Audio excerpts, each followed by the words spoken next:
Friends from media, good morning. Welcome to the press conference for the fourth session of the 14th National People's Congress. Today's press conference is on people's livelihoods. We are delighted to have 5 speakers with us today. They are Mr. Huai Jinpeng, Minister of Education, Mr. Lu Zhiyuan, Minister of Civil Affairs,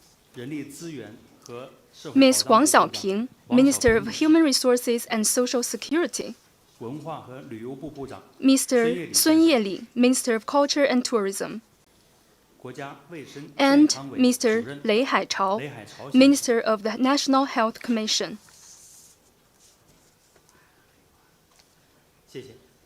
Thank you. 请大家直接开始提问。 Now the floor is open to questions. 第2排第1位女士提问，谢谢。人民日报记者提问，我的问题提给怀部长。教育是民生之基，教育部在解决群众教育关切、提升教育公共服务水平上做了哪些主要工作？有何进展？“15+5”基础教育方面有什么考虑和安排？谢谢。 With People's Daily, my question is for Minister Huai. Education is the foundation of people's well-being. What has the Ministry of Education done to address people's concerns and improve public services in this area? What progress has been made? What are the considerations and arrangements for basic education in the 15th Five-Year Plan? Thank you for your question. I am very glad to attend the press conference today. And taking this opportunity, I would like to thank our friends from the press and in all sectors for your long-term care, support, and understanding for our work in education. As you know, General Secretary Xi Jinping has always attached great importance to education, emphasizing the people-centered approach and the political, people-oriented, and strategic nature of education. The 2026 government work report delivered by Premier Li Qiang outlined our goals on enhancing education equity and equality and on making coordinated efforts to advance education, science, and technology, and talent and cultivation. We can say that education connects the welfare of all families and the growth of all children. It concerns the cultivation of modern talents.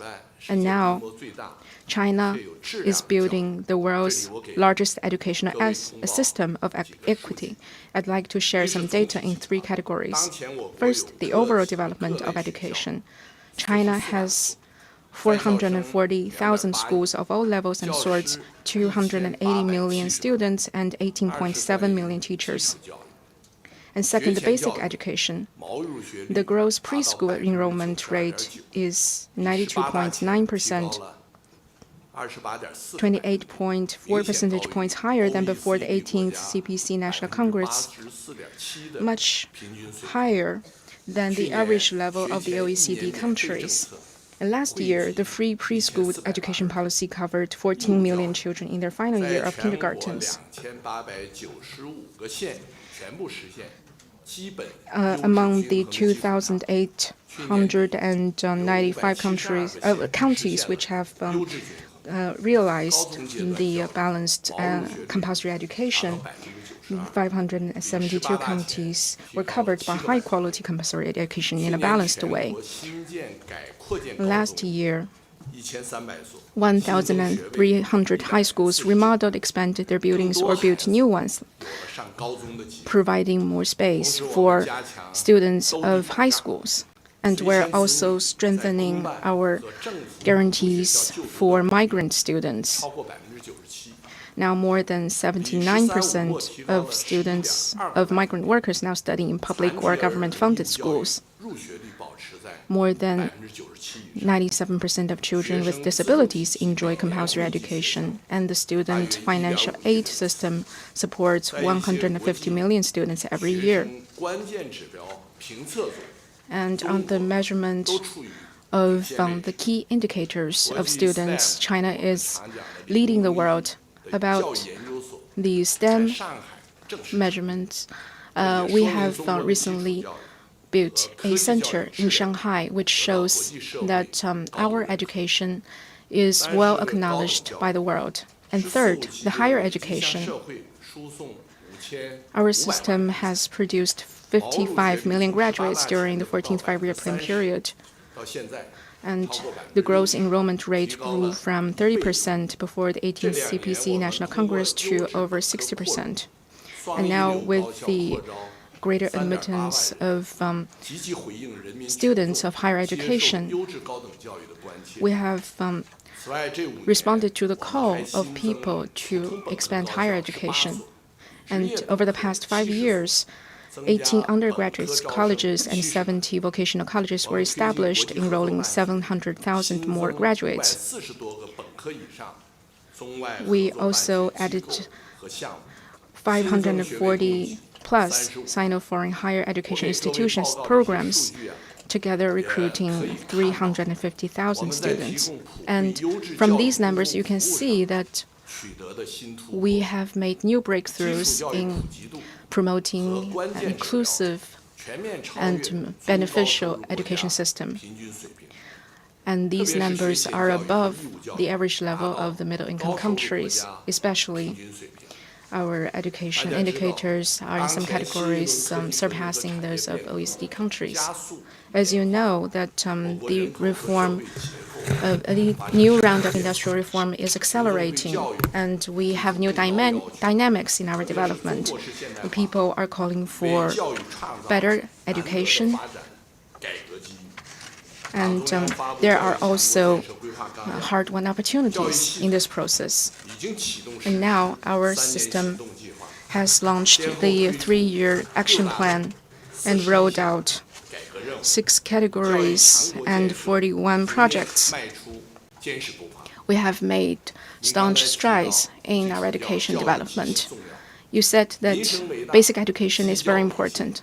Indeed, in the next phase, we will focus on building fair and quality basic education system in the following 4 key areas. First, improvement in resource distribution and equity. On the one hand, we need to ensure wider and higher standard distribution of educational resources, especially to enable more children to attend public kindergartens, improve compulsory education to meet the need of building a strong nation, and continue revitalizing county-level high schools and improve the quality of education so that students can achieve well-rounded development. And on the other hand, we need to ensure fair enrollment with more vigorous discipline. We will launch special programs to improve the long-acting mechanism of fair enrollment and protect the equal rights of migrant children, the left-behind children, and children with disabilities. And second, improvement in educational quality and planning. We will prioritize support to cities with net immigration and with the peaking of students' numbers in different study stages. We are making an analysis in advance to expand our educational capacity in different areas, adjust the distribution of resources across different educational stages, support the pilot of small class teaching in some regions, continue the Silver Age teaching program, and run well the boarding schools and small schools necessary in rural areas. Third, improvement in the teachers' workforce. We will launch the teacher workforce development agenda to attract more talent to the education sector. We will invite more quality students to lead the education of the future. And we will champion the spirit of educators in teaching education and training as well as education of students. We will support more top universities in adding teacher-related disciplines. And the teacher will have greater capacity to educate. And I'd like to highlight the selfless dedication and contribution of over 18 million teachers nationwide, which underpin China's cause of education. I'd like to express my sincere gratitude to all teachers and hope our society will give them greater care and support, as is championed in our tradition, so that our teachers will have a greater sense of fulfillment in career and a greater sense of honor in life. Fourth, improvement in management. In recent years, measures have been taken against illegal off-campus academic trainings and such, and we will work with the authorities of public security, health, and market regulation to ensure greater safety and security. We will continue to launch special campaigns against excessive homework and campus bullying. And through all these measures, people will feel the care and support from the party and the government. And we will continue promoting the Basic Education Year program and crack down on the violations to prevent resurgence. Providing education that people are satisfied with is our solemn commitment and major responsibility. We will continue dedicating every effort in raising people's sense of gains in education with our concrete action. Thank you. 谢谢，请大家继续提问。请南区第一排第二位女士，谢谢。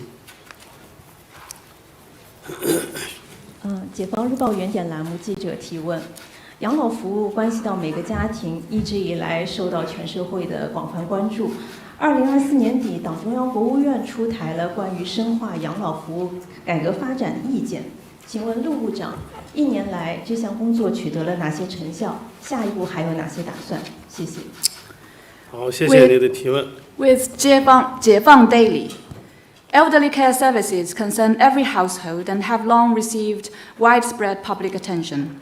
At the end of 2024, the CPC Central Committee and the State Council issued the opinions on deepening the reform and development of elderly care services. So my question is for Minister Lu. What has been achieved in this area over the past year, and what are the future plans? Thank you. 好，谢谢您的提问。 Thank you for your question. 党中央、国务院 2024年 Opinions on deepening the reform and development of elderly care services issued by the CPC Central Committee and the State Council at the end of 2024 made top-level design for building an elderly care service system tailored to our national conditions. Our ministry, together with other developments, have focused on policy implementation. We mainly did the following work. First, we have built an extensive service network. An integrated network of elderly care services covering urban and rural areas has taken initial shape. Basically, all counties have public elderly care facilities as the platform for overall coordination. Over half of towns, townships, and urban sub-districts have built regional elderly care service centers. In cities, we built service centers embedded in communities. And in rural areas, we built neighborhood mutual aid stations and happy homes.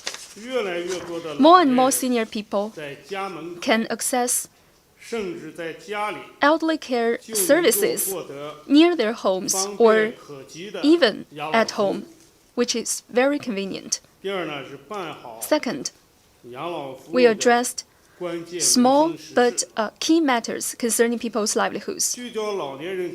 Focusing on pressing difficulties concerning seniors the most, we boosted village or community-supported at-home elderly care services. We developed canteens for senior people. Across the country, nearly 80,000 meal service stations have been built, serving over 3 million elderly people every day. 解决了老年人吃饭难的问题。meet senior people's needs for freshly cooked meals. We set up home care beds. The total number has reached 495,000, bringing professional care to the bedside. And for 2.24 million households with seniors in special difficulties, we completed age-friendly home renovations.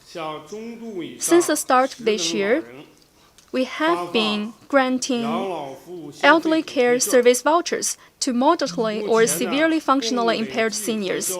Till now, 1.72 billion yuan of vouchers have been redeemed, benefiting 892,000 elderly people. Third, we increased the supply to elderly care service products. In leveraging the lead role of governments, we provided more policy support and developed inclusive elderly care. We worked with relevant departments in formulating measures for the high-quality development of elderly care services. In promoting market participation, we have worked to energize markets, improve service supply, and meet demands at all levels for such services. In stepping up social coordination, we worked hard to foster social organizations and community-level elderly organizations to provide services.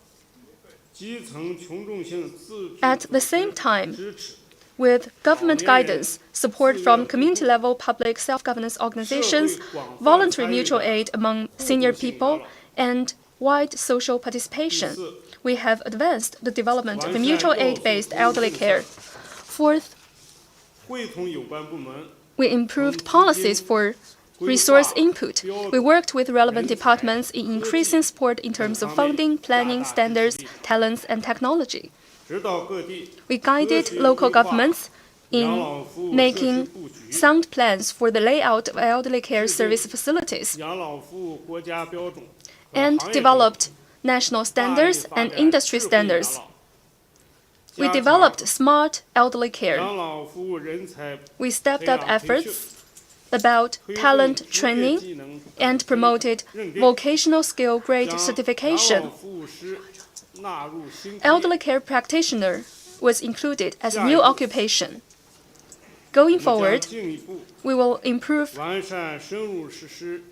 policy measures for fully implementing the national strategy for proactively responding to population aging and continue to implement the opinions so as to enhance the capacity, quality, and effectiveness of elderly care services.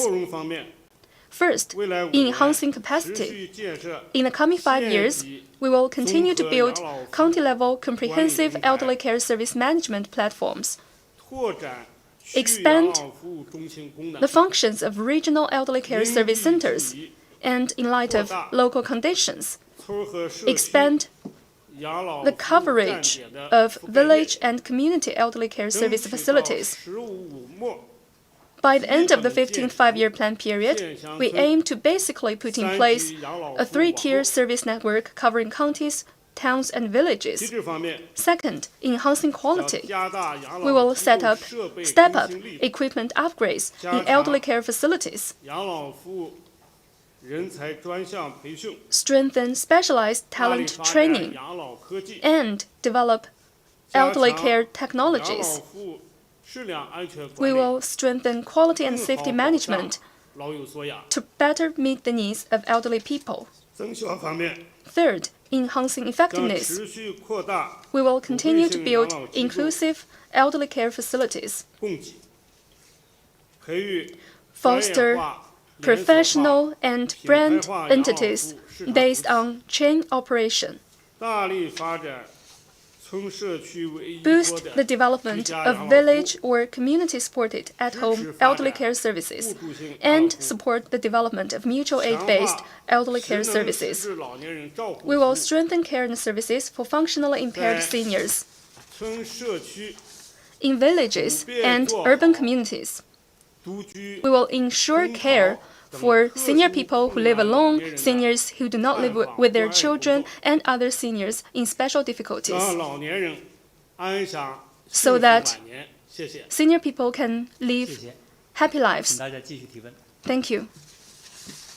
Next question, please. 请北区第3排第1位女士，谢谢。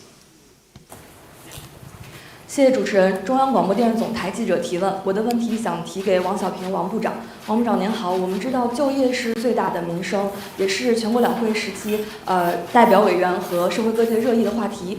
所以想请问您，当前的就业形势您怎么看？另外，15时期我国的就业工作将如何开好局、起好步？谢谢。With CCTV, my question is for Minister Wang Xiaoping. We all know that employment is paramount in people's livelihoods. It is a hot topic for NPC deputies and CPPCC members, as well as people from all walks of life during the 2 sessions. So, Minister Wang, how do you view the current employment situation, and how to ensure a good start in the 15th five-year plan period in employment-related work? Thank you. 就业是两会期间 During the 2 sessions, 必问必答题。 employment is a must ask and must be answered question. It is a family matter, but even more so a national concern. In the past 14th five-year plan period, employment development has been remarkable. We've withstood many extraordinary challenges, including the COVID-19 pandemic and external containment and suppression, and maintained stable progress.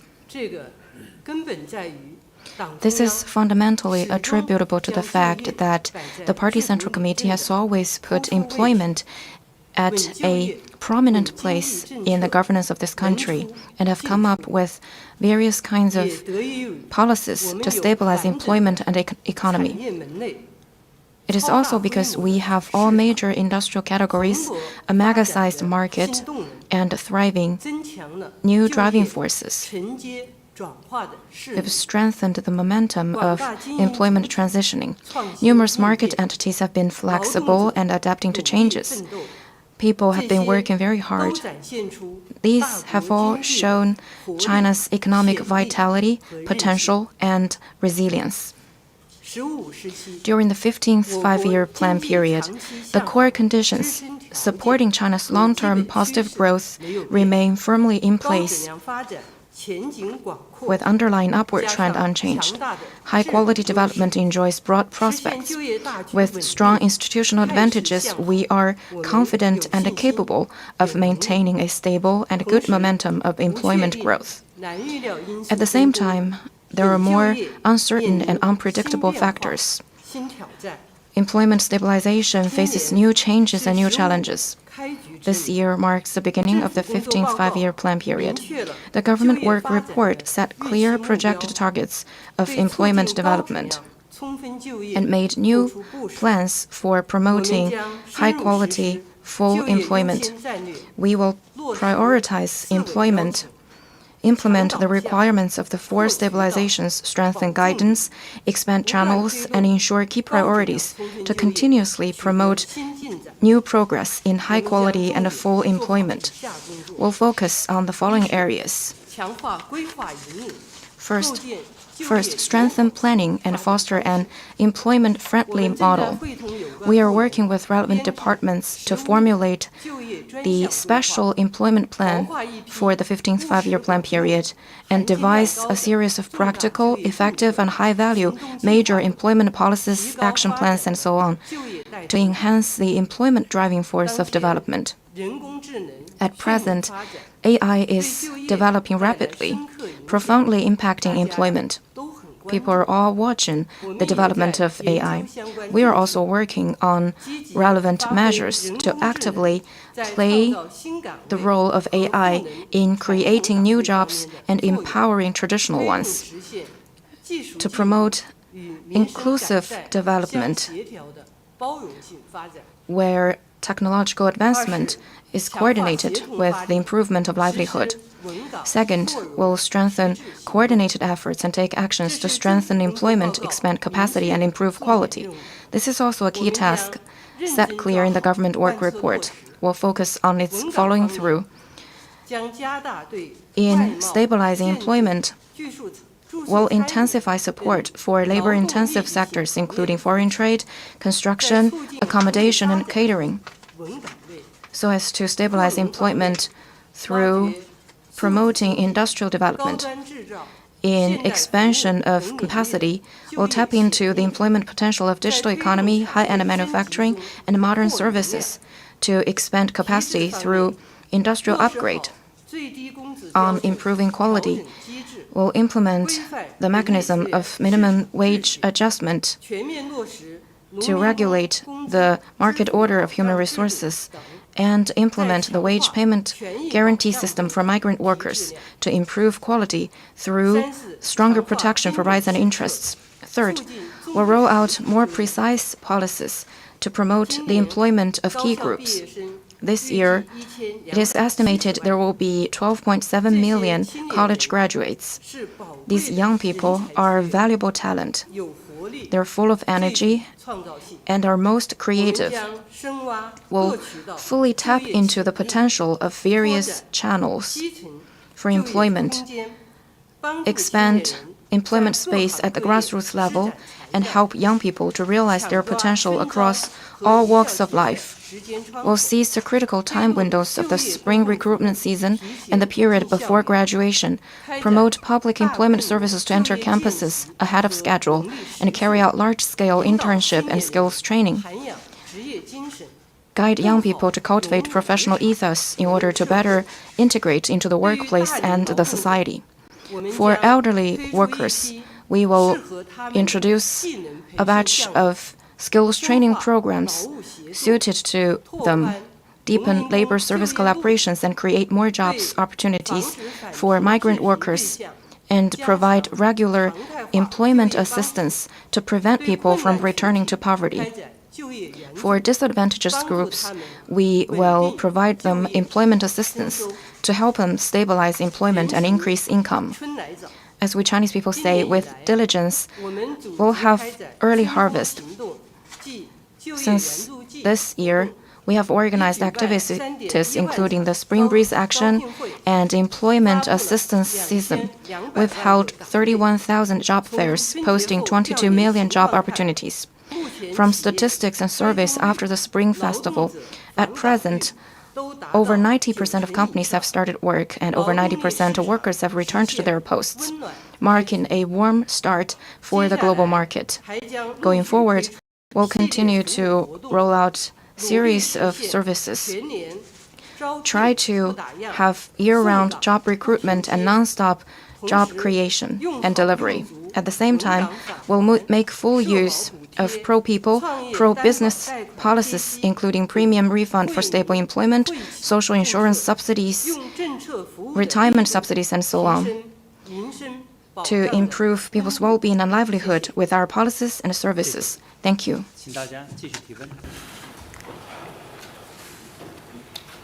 请中区第3排第2位女士，谢谢。谢谢主持人。新华社记者提问，这个问题提给文化和旅游部。孙部长您好，我们看到刚刚过去的史上最长春节假期，文旅市场人气很旺，热度很高，大家都能感受到文旅已经成为假日生活的刚需，美好生活的刚需。请问文化和旅游部门在推动文旅高质量发展、更好满足群众需求方面有哪些考虑？谢谢。With Xinhua News Agency. My question is for Minister Sun Yeli of Culture and Tourism. We can all see that we just had the longest ever Spring Festival holiday, which saw great enthusiasm in a booming cultural and tourism market. We can all feel that cultural and tourism services have become a must-have for holidays and are essentially what a good life is about.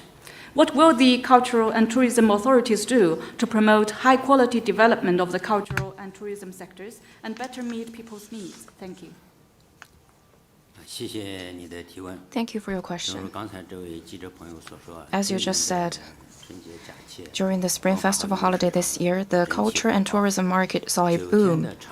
In the 9-day holiday, domestic tourist trips reached 596 million, close to 600 million, spending over 800 billion RMB yuan, a new historical high.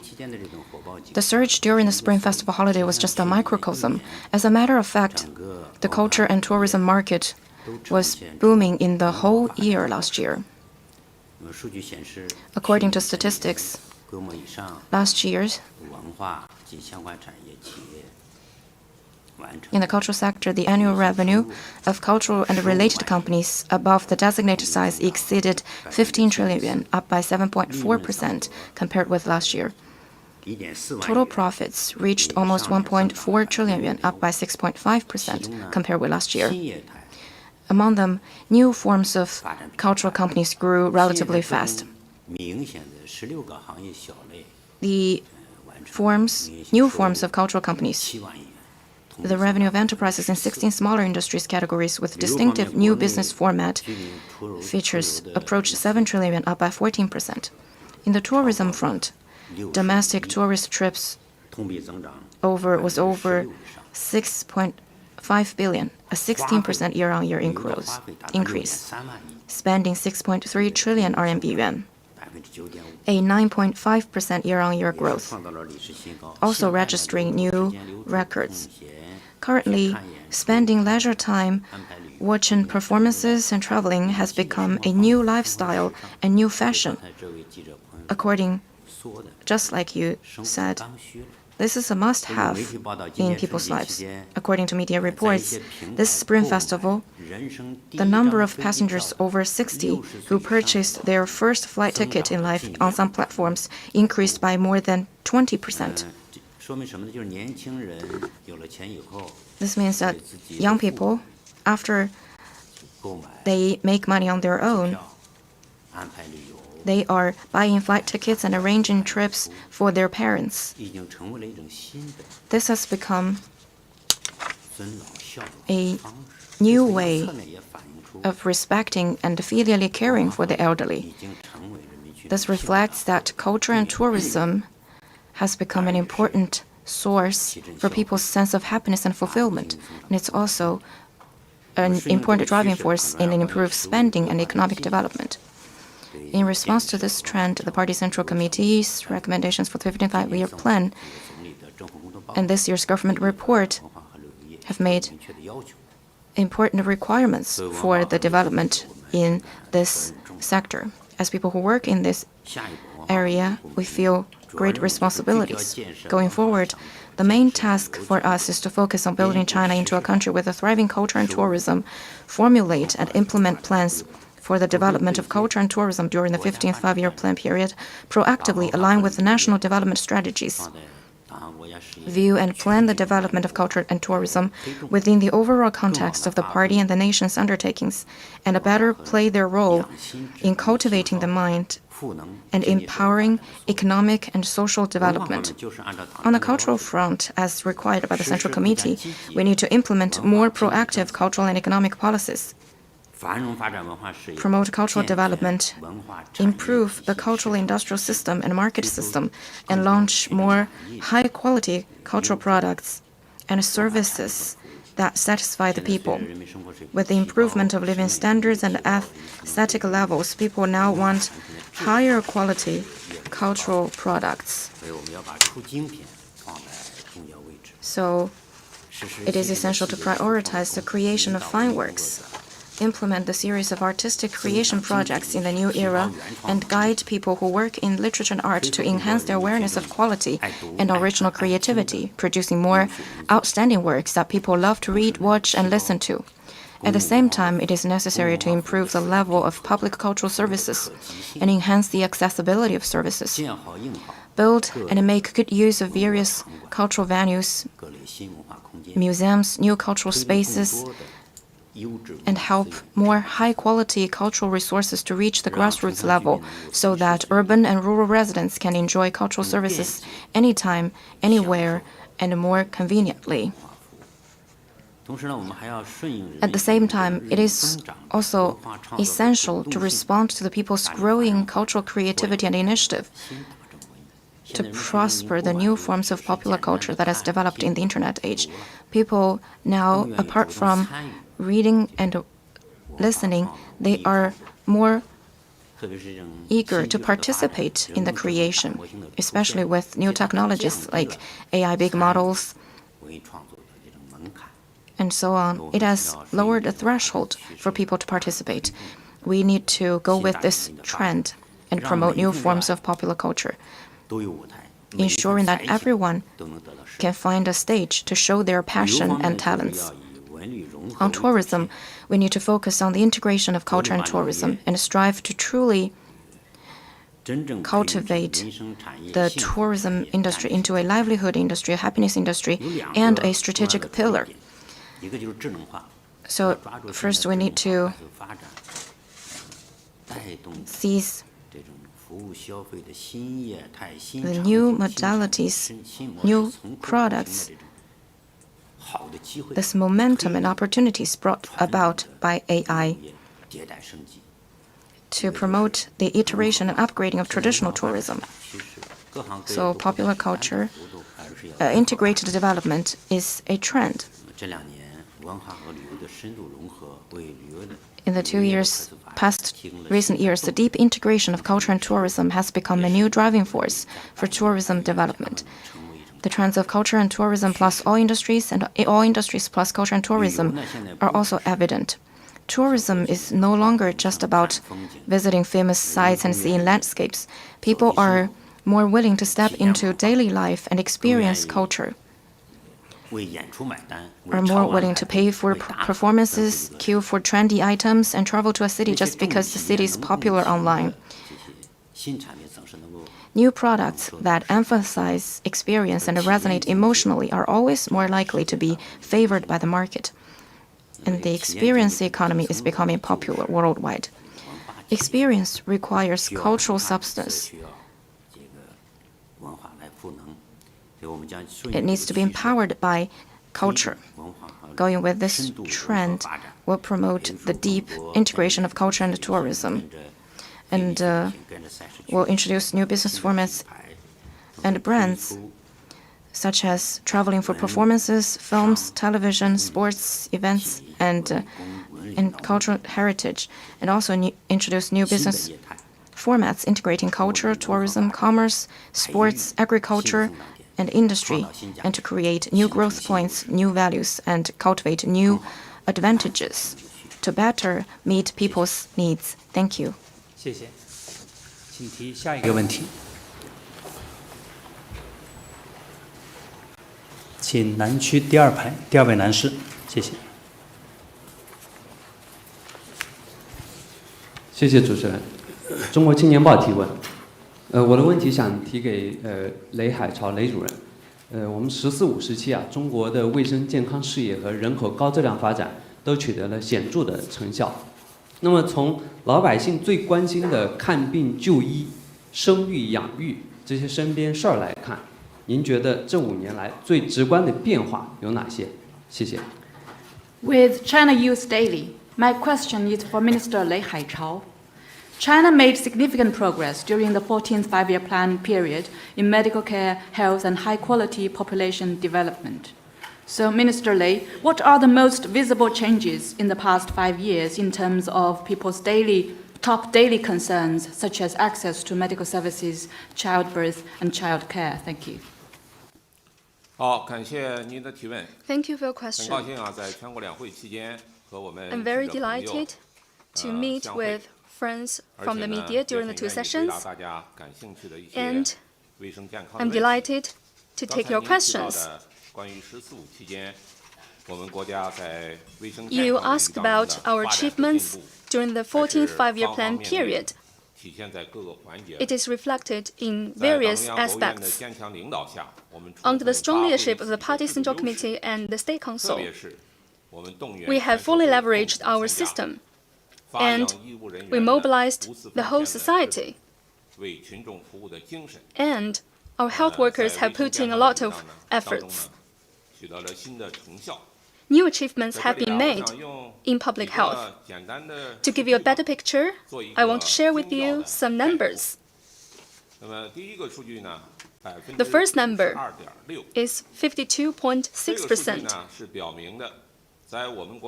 This is the proportion of community-level medical institutions in the national total in 2025.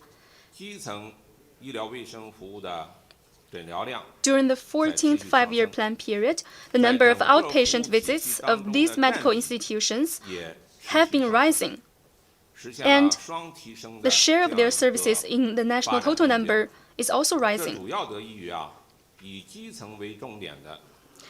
It is attributable to the implementation of the Party Central Committee's strategy of focusing on community levels. More and more doctors are working at community-level medical institutions, and our people hope to get medical services near their homes. With the support of the Ministry of Education and other departments, we have trained nearly 100,000 medical students for towns and townships. And in recent years, together with other departments, we have worked to ensure that college students, under the college student village doctor program, over 10,000 graduates have been enrolled in village health centers as permanent staff, but they work in rural areas. So we have a consolidated foundation at the community level.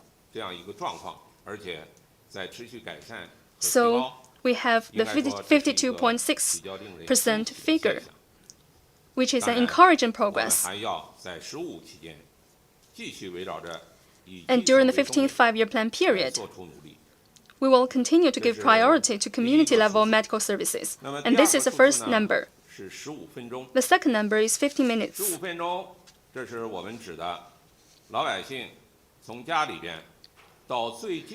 This is a time during which our people can reach the closest medical institutions. It shows the accessibility of our medical services have been improved. Now, over 90% of our people can reach the closest medical institutions within 15 minutes. According to statistics, by the end of 2025, there are over 1.1 million medical institutions covering rural and urban areas. Now our basic medical services are benefiting 1.4 billion people and making it more convenient for our people to get medical services.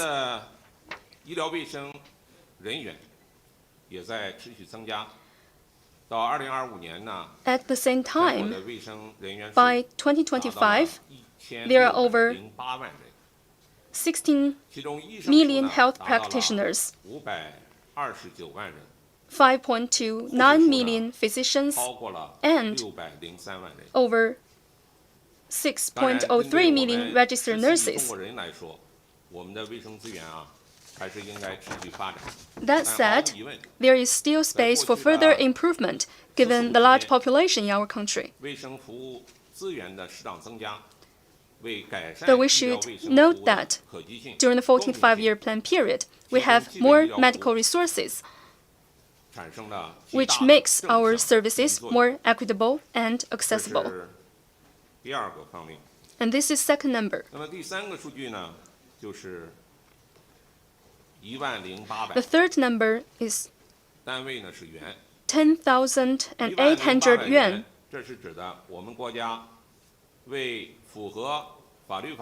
It means that our country has, since January 1st, 2022, provided childcare subsidies to children born in accordance with relevant laws and regulations. So eligible families can reach 3,600 yuan every year. Since Q4 last year,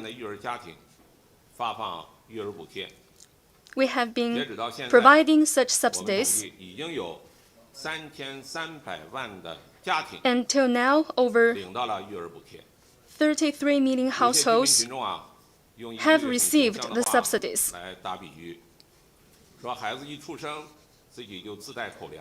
So, to use a metaphor, now kids can earn income for families immediately after they are born. And this subsidy is a big boost to families.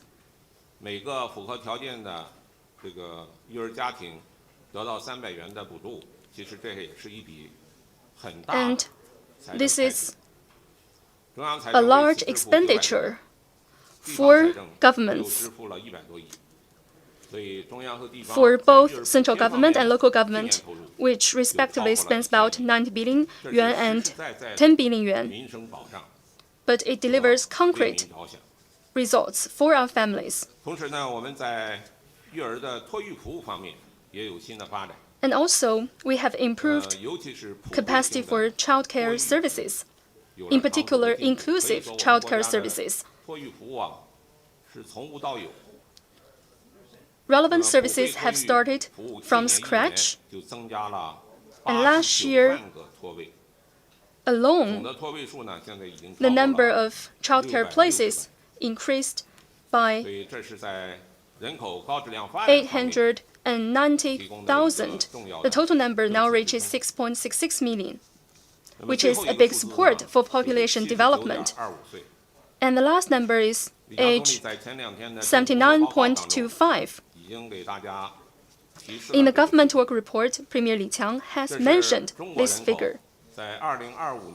This is the life expectancy in China in 2025.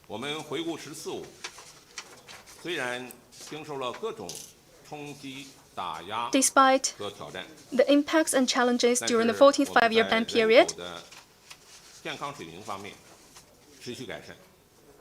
health of our people has been improved.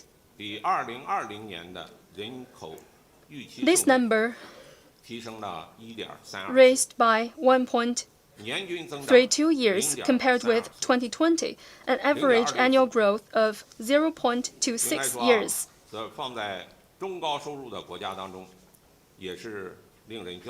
One of the highest level among middle and high-income countries. And going forward, we will continue to advance along this direction and meet people's expectations so that our people can fully enjoy the benefits of Chinese modernization and live healthier lives and higher quality lives. These achievements are attributable to the efforts of governments at all levels and also all our people. It is also attributable to the hard work of our health workers. It should be respected and supported by the entire society. So going forward, we will work following the principle of people, following the people-first philosophy, and to deliver services for our people. Thank you. 请大家继续提问。请北区第二排第3位男士，谢谢。感谢主持人。迪拜中央卫视的驻华记者方浩敏提问，我的问题是提给王部长的。今年我特别荣幸的以报幕的身份登上了春晚的舞台。在春节联欢晚会上，我看到了一批世界技能大赛获奖选手也登上舞台，让大家眼前一亮。据了解，今年还将举办第48届世界技能大赛，请部长为我们介绍一下相关情况，将如何进一步推进技能工作？谢谢。With China Arab TV, this year I had the honor to take the stage at the Yeli Spring Festival Gala, and I saw at the gala a group of award-winning contestants of the World Skills Competition took the stage and caught the audience's eye. We've learned that this year China will host the 48th World Skills Competition. So could you brief us on that? And what will be done to promote skills development? Thank you. 感谢这位媒体记者朋友对中华文化、 Thank you 对技能工作的关注。 for your attention on Chinese culture and skills development. The World Skills Competition is the world's largest and most influential skills event. 是1950年开始举办的。 Since its inception in 1950, this competition has led the trends and direction of vocational skills development, 技术进步 playing an important role in promoting economic development, technological advancement, and talent cultivation.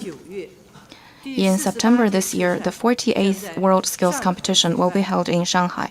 时间是9月22号到27日。 September the 22nd to 27th.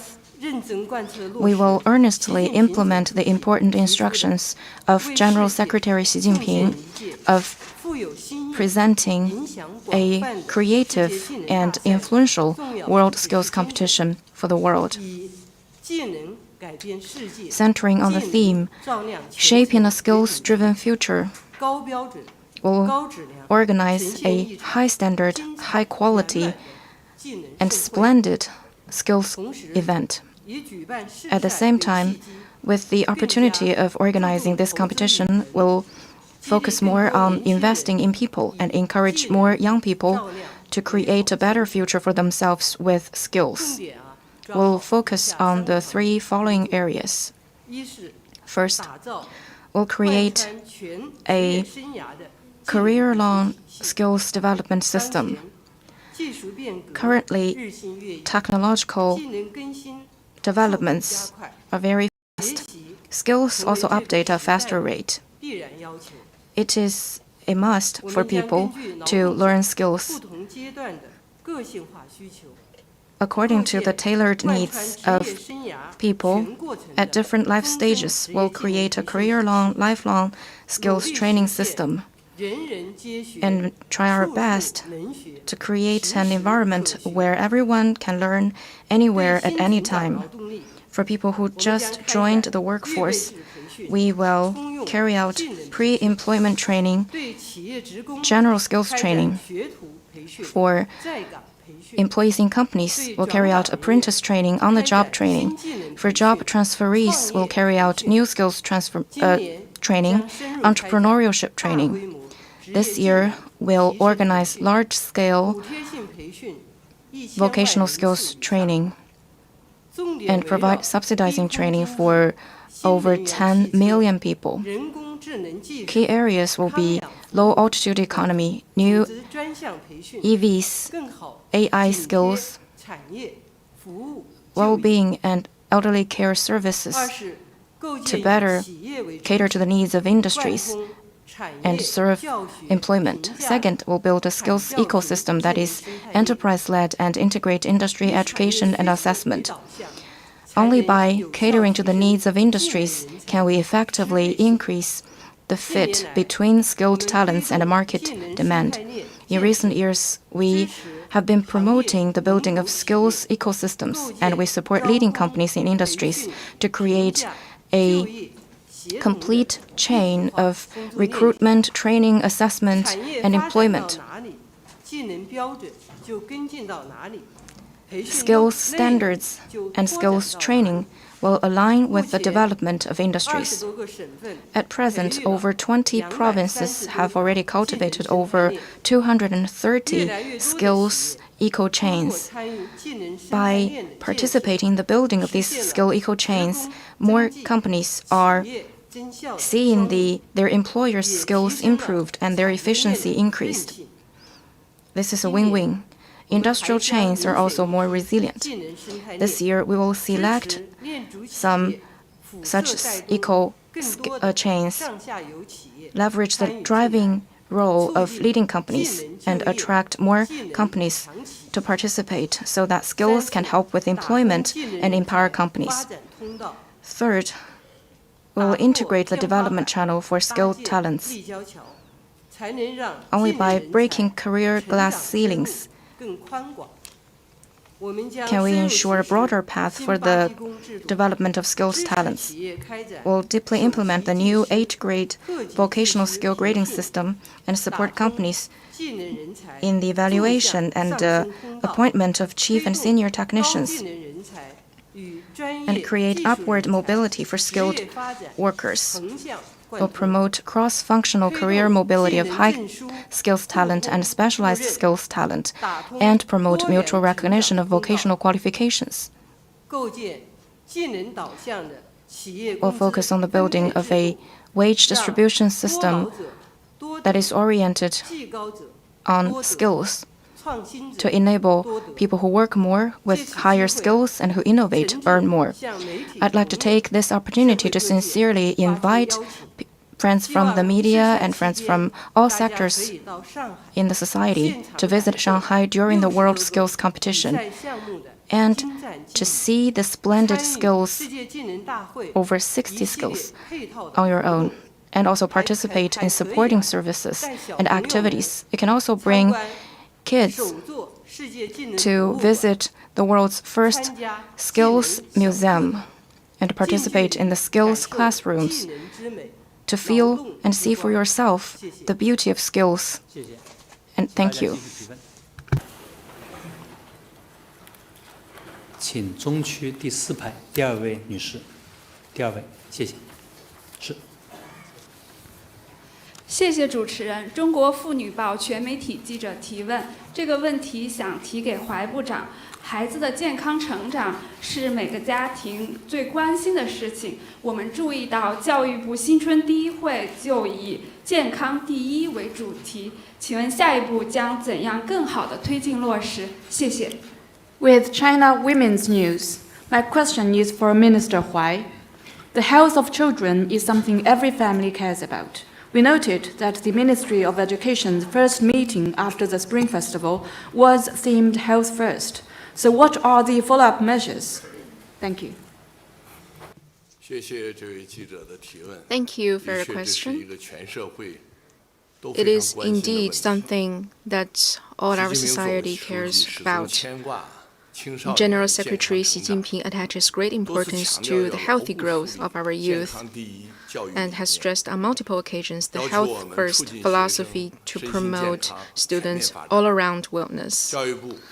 Our ministry has faithfully followed General Secretary's instruction in the whole process and all aspects of our education, so that our students could achieve holistic education. This is also the guideline for our party. And we have carried out special campaigns to prioritize health with concrete actions. And these actions are transformed into real effects. Last year, we have rolled out special campaigns on psychological health and reading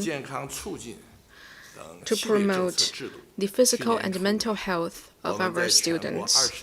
At the beginning of last year, we started the program of 2 hours of physical activity and 15 minutes of recess per day in 22 provinces. And this program is now promoted in all provinces.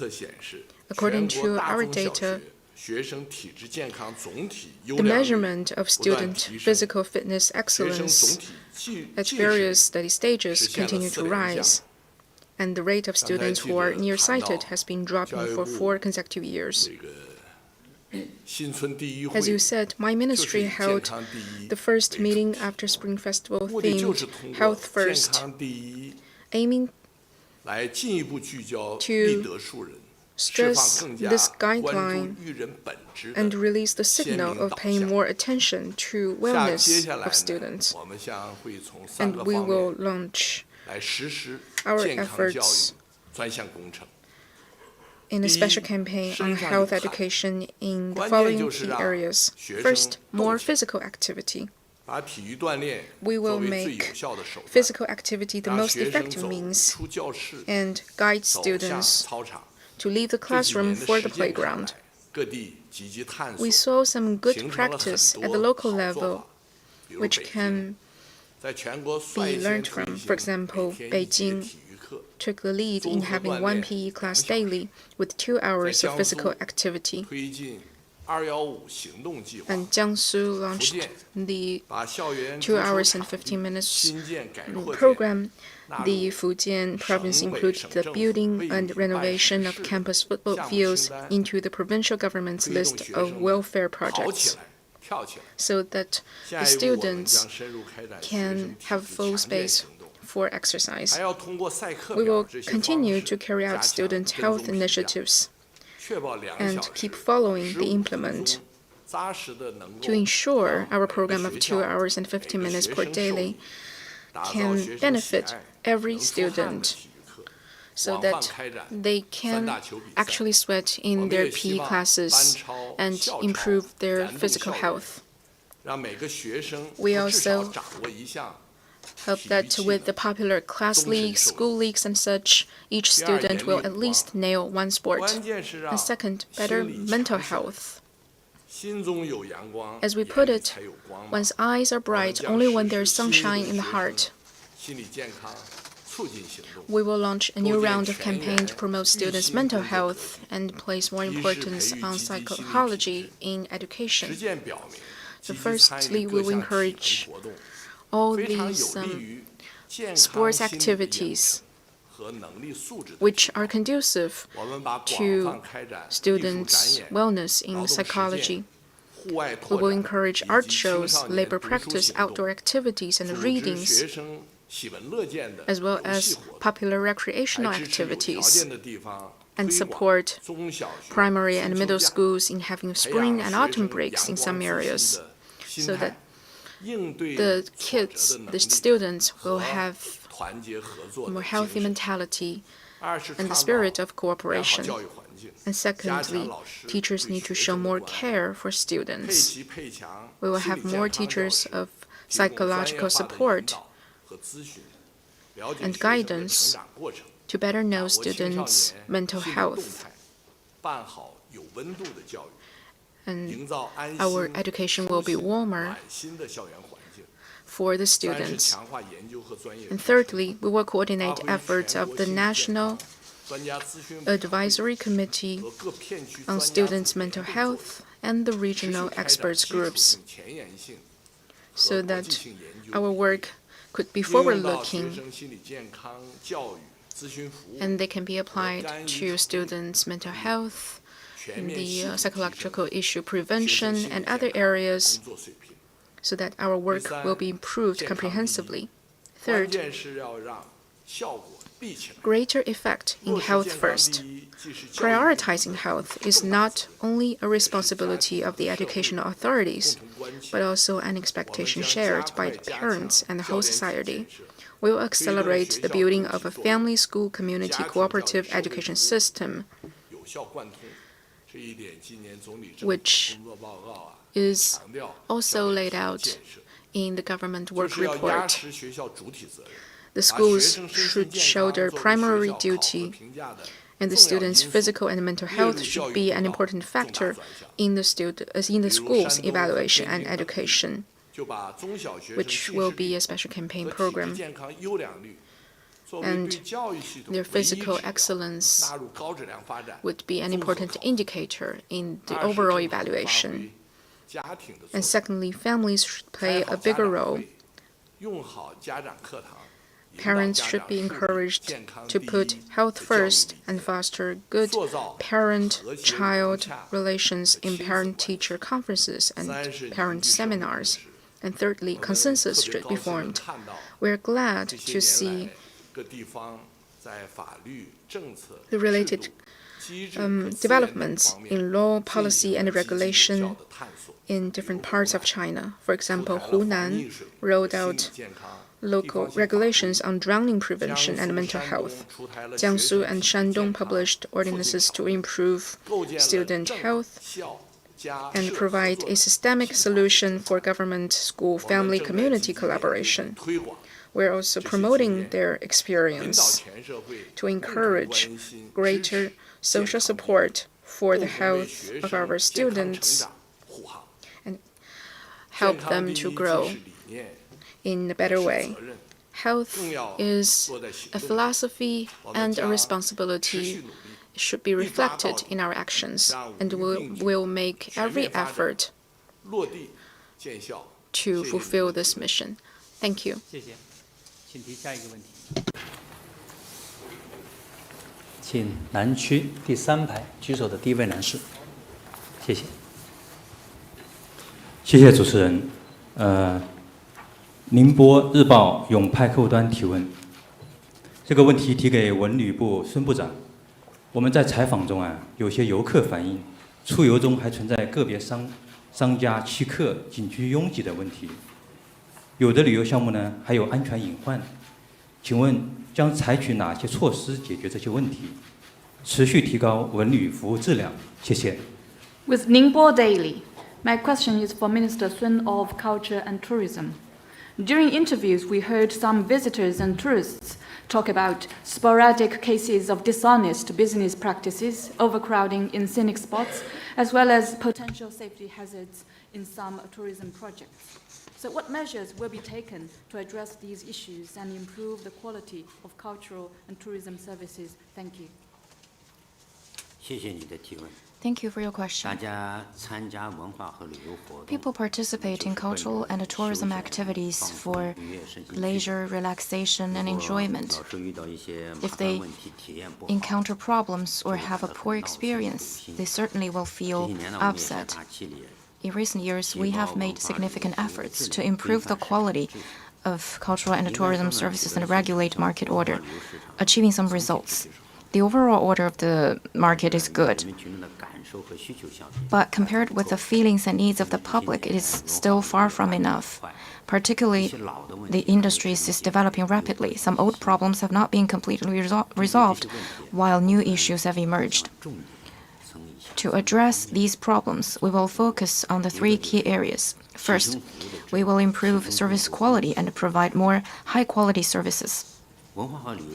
The cultural and tourism industry is fundamentally a service industry.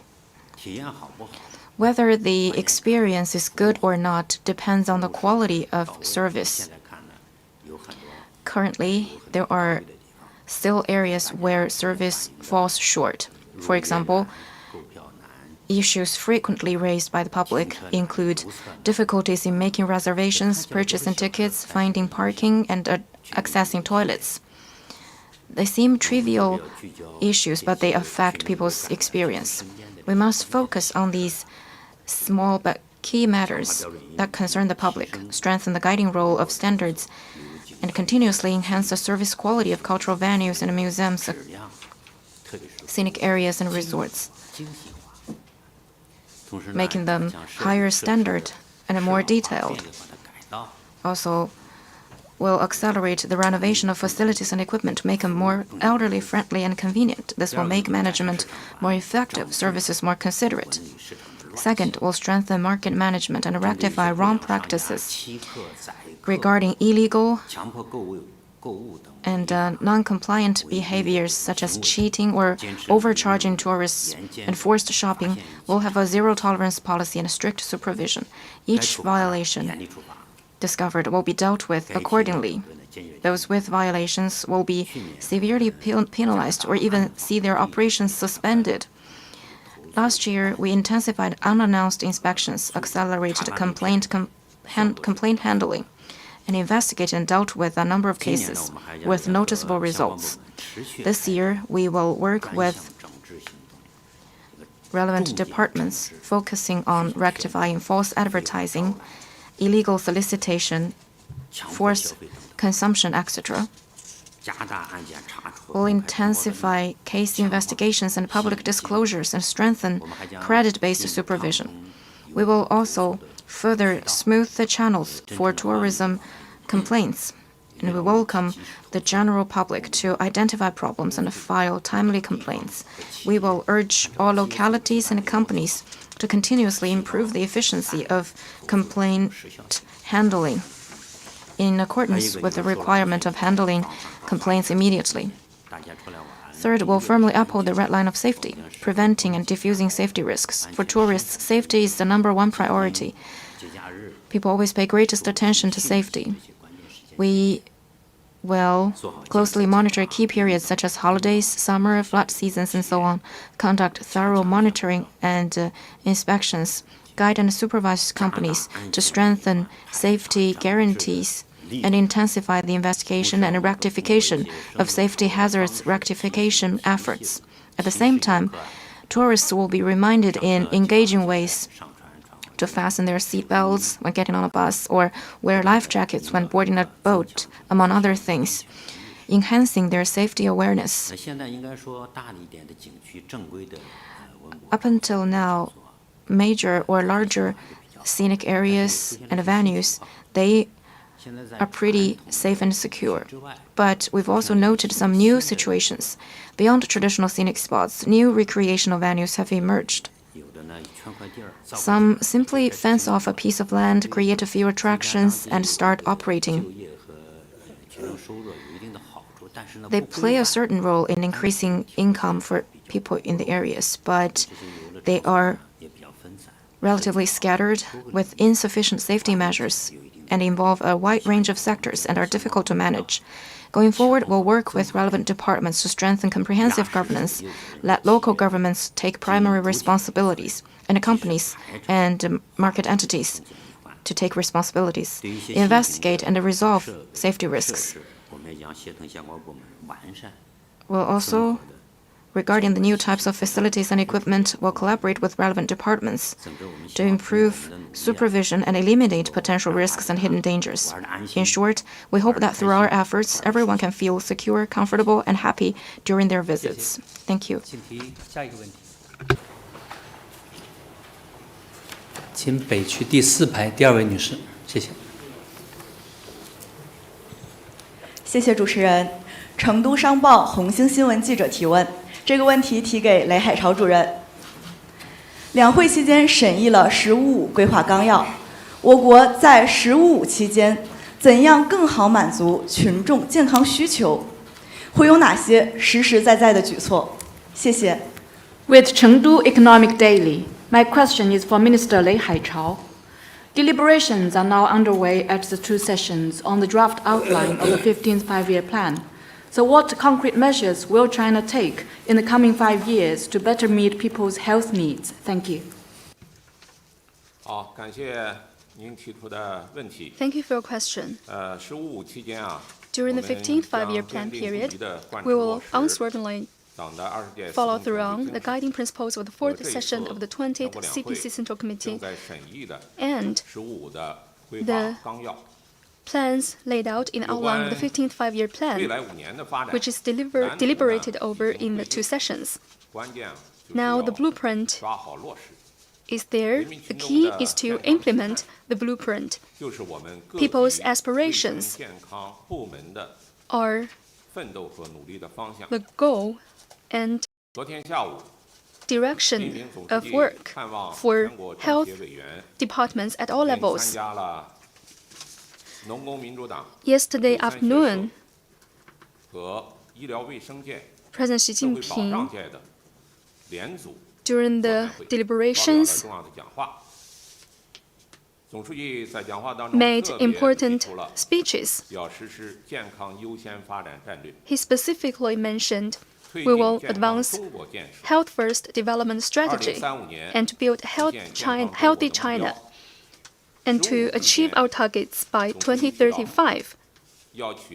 And General Secretary Xi Jinping mentioned that decisive progress should be made during the 15th Five-Year Plan period. So we need to work hard in the next 5 years. We'll focus on priorities and take a holistic approach in advancing our work in this aspect. We have the following priorities. First, we will continue to promote high-quality development.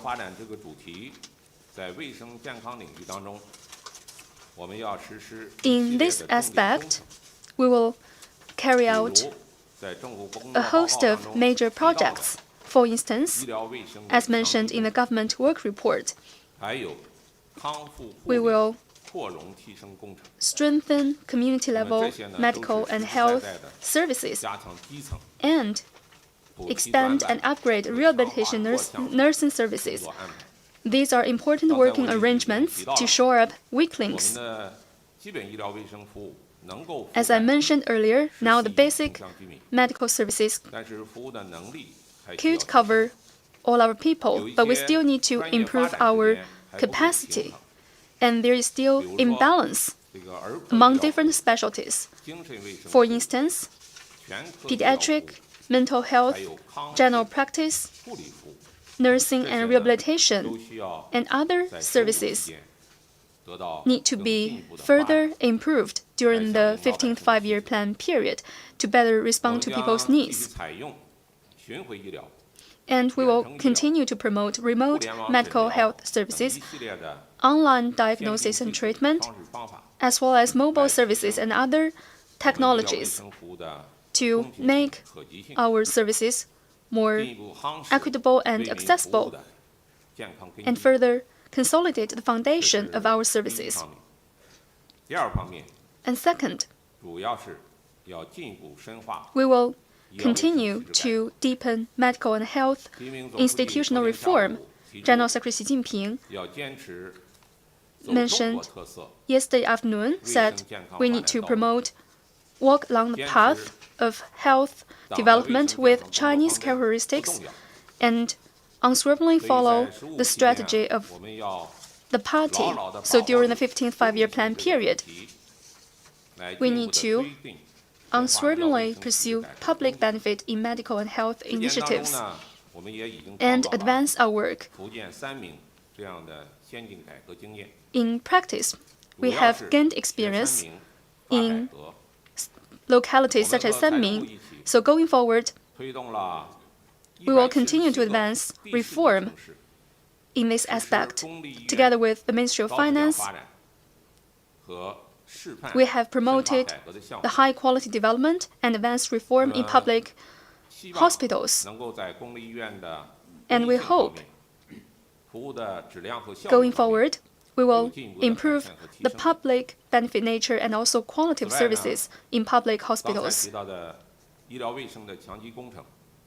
And also in terms of strengthening community-level medical services. During the 15th five-year plan period, we will work for the building of about 1,000 closely knit county-level medical and healthcare consortiums, in particular in prefectures and cities. We will promote the building of referral and consultation centers to ensure the continuity of medical services. And all in all, these are professional services.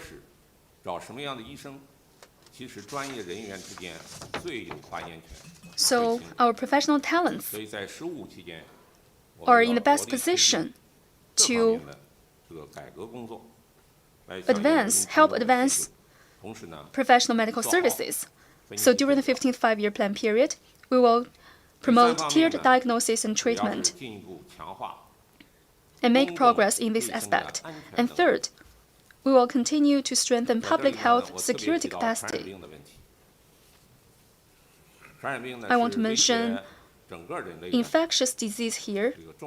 Infectious diseases are threats for all humanity. They are around us throughout history. So to ensure overall safety and security, we need to prevent and control infectious diseases, so we need to step up monitoring, early warning, and risk assessment and rapid treatment, including testing and quarantine. And we need to have more vaccines and improved testing methods. So we also need to work hard and give priority to public health security capacity improvement. And our country has been impacted by natural disasters. We need to work to ensure we can provide public emergency medical aid after such disasters happen.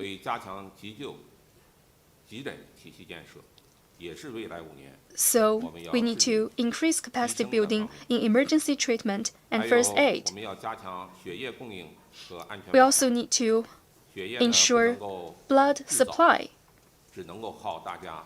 And blood cannot be manufactured. It depends on contribution from the whole society. So in the coming 5 years, we need to give priority to capacity building in this aspect. And fourth, we'll continue to promote the building of a global community of health for all. Health is all humanity's common pursuit. We all want to live in stable and safe environments. So we'll do what we can to help developing countries, in particular Belt and Road partner countries, by offering necessary technology and talent assistance to them. General Secretary Xi Jinping put forward the Global Development Initiative, the Global Security Initiative, the Global Civilization Initiative, and the Global Governance Initiative. We'll follow these 4 major initiatives and step up exchanges and cooperation with the rest of the international community. And we'll need to promote the culture of traditional Chinese medicine with a history of over 5,000 years. And we'll promote exchanges and mutual learning among different traditional medicines. And we will promote the New Era Shen-Nong Herbal Initiative. We hope that through this initiative, we can find more useful medical resources globally to enrich our treatment methods and solve problems facing China and other developing countries to better respond to global health challenges. And these are the 4 priorities of our work going forward. We hope to work together with other departments with the objectives of the 15th five-year plan period in mind to ensure our people live healthier lives. By 2030, we hope our life expectancy can reach 80 years old, and we will work toward this goal. Thank you. 请大家提下一个问题。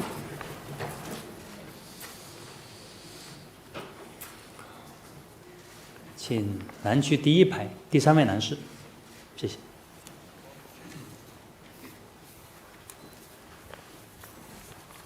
感谢主持人。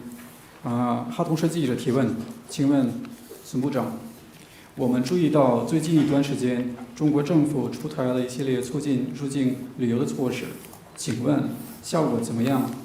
下一步在满足入境游客需求方面还有哪些考虑？谢谢。With Casinform International News Agency, my question is for Minister Sun. We have noticed that in recent months, the Chinese government introduced a series of measures to promote inbound tourism. So what are the results? And what are you considering doing going forward to meet the needs of inbound tourists? Thank you. 谢谢你的提问。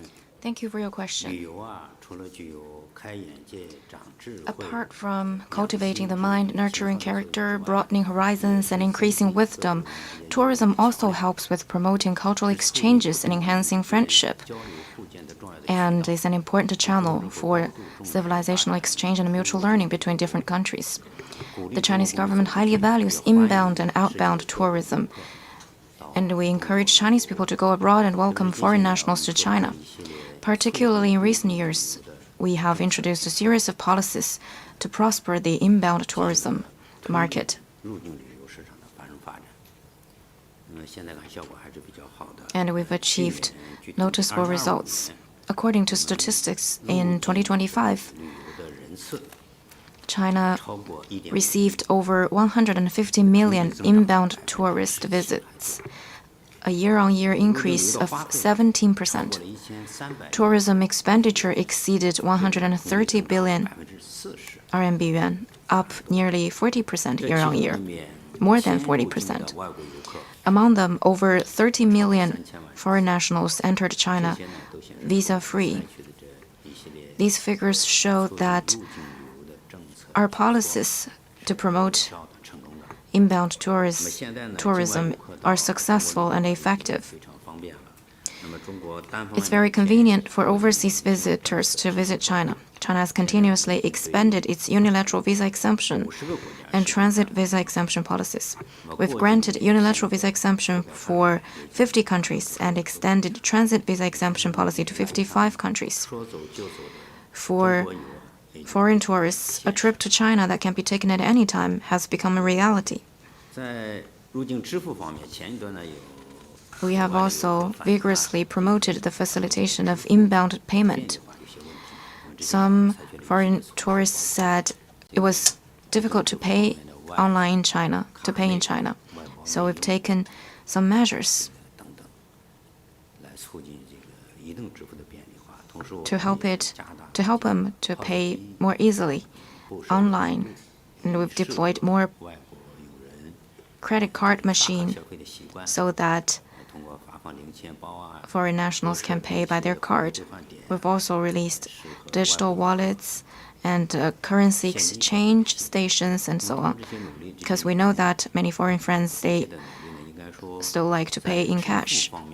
It is fair to say that with our efforts, now payment has become more convenient in China now, in particular mobile payment.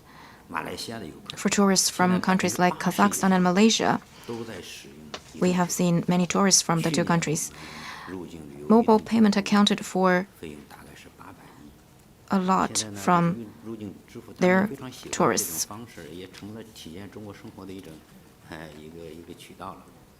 Over about 80 billion RMB yuan was paid online.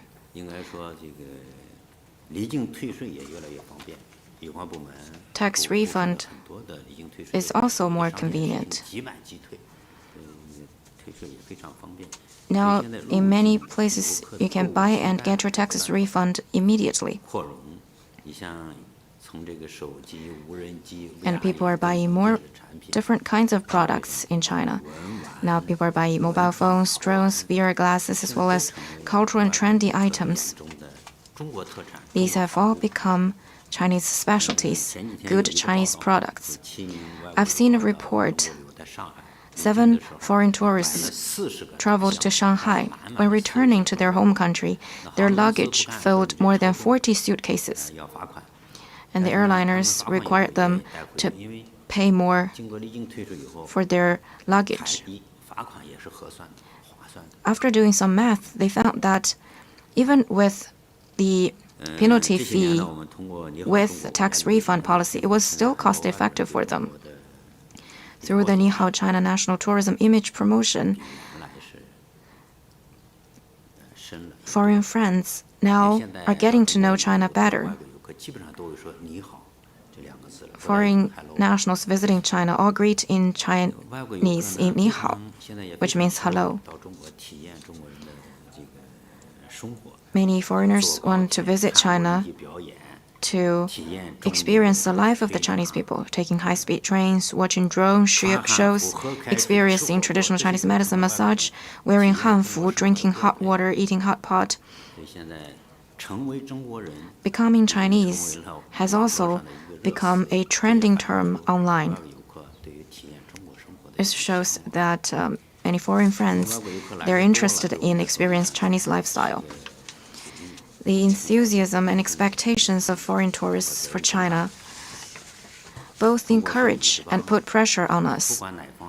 China is a nation of etiquette. When tourists come, we must provide good service to ensure that friends from afar have a satisfying trip and return home happily. Going forward, we'll continue to enhance the promotion of our national tourism image, sharing China's magnificent landscapes, culture, history, and wonderful way of life with friends from around the world. We'll also work with relevant departments to continue to improve the entire inbound tourism chain, including visa, custom clearance, transportation, accommodation, payment, and sightseeing, to help people understand that it's convenient to travel in China now. Thank you. 请中区第3排第3位男士，谢谢。谢谢主持人。河南日报社大河报记者提问，我的问题提给陆部长。民政部门直接服务人民群众，作风建设成效关乎群众获得感。请问民政部对于推进航风作风建设有哪些举措？下一步还将如何推进？谢谢。With Dahe Daily, my question is for Minister Lu. Civil affairs authorities serve the people directly, and their work conduct affects the people's sense of satisfaction. So what measures has the Ministry of Civil Affairs done in the past to improve conduct, and what will be done in the future? Thank you. 谢谢您的提问。 Thank you for your question. 民政系统的航风作风啊， The work conduct of civil affairs authorities concern people directly. Last year, according to the Central Party leadership's 8-point decision on improving work conduct,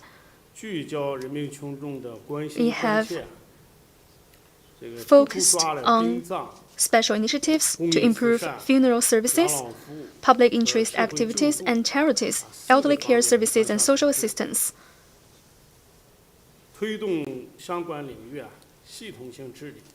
And promoted systematic governance in related areas. A number of pressing issues concerning people the most were tackled. On funeral services, on problems that prompt the strongest public complaint, such as high prices and non-transparent pricing, and low quality of services and other issues, we comprehensively reduced items, cut fees, and improved services. We removed excessive items, lowered funeral-related fees, and combated high pricing or induced spending.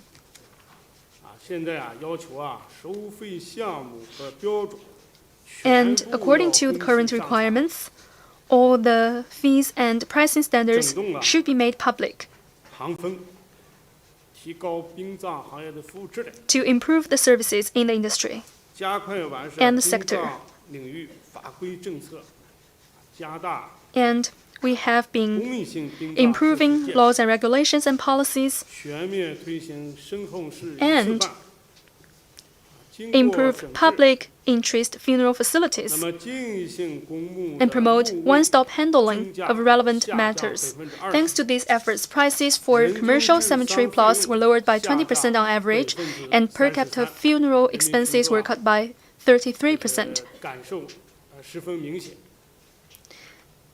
This has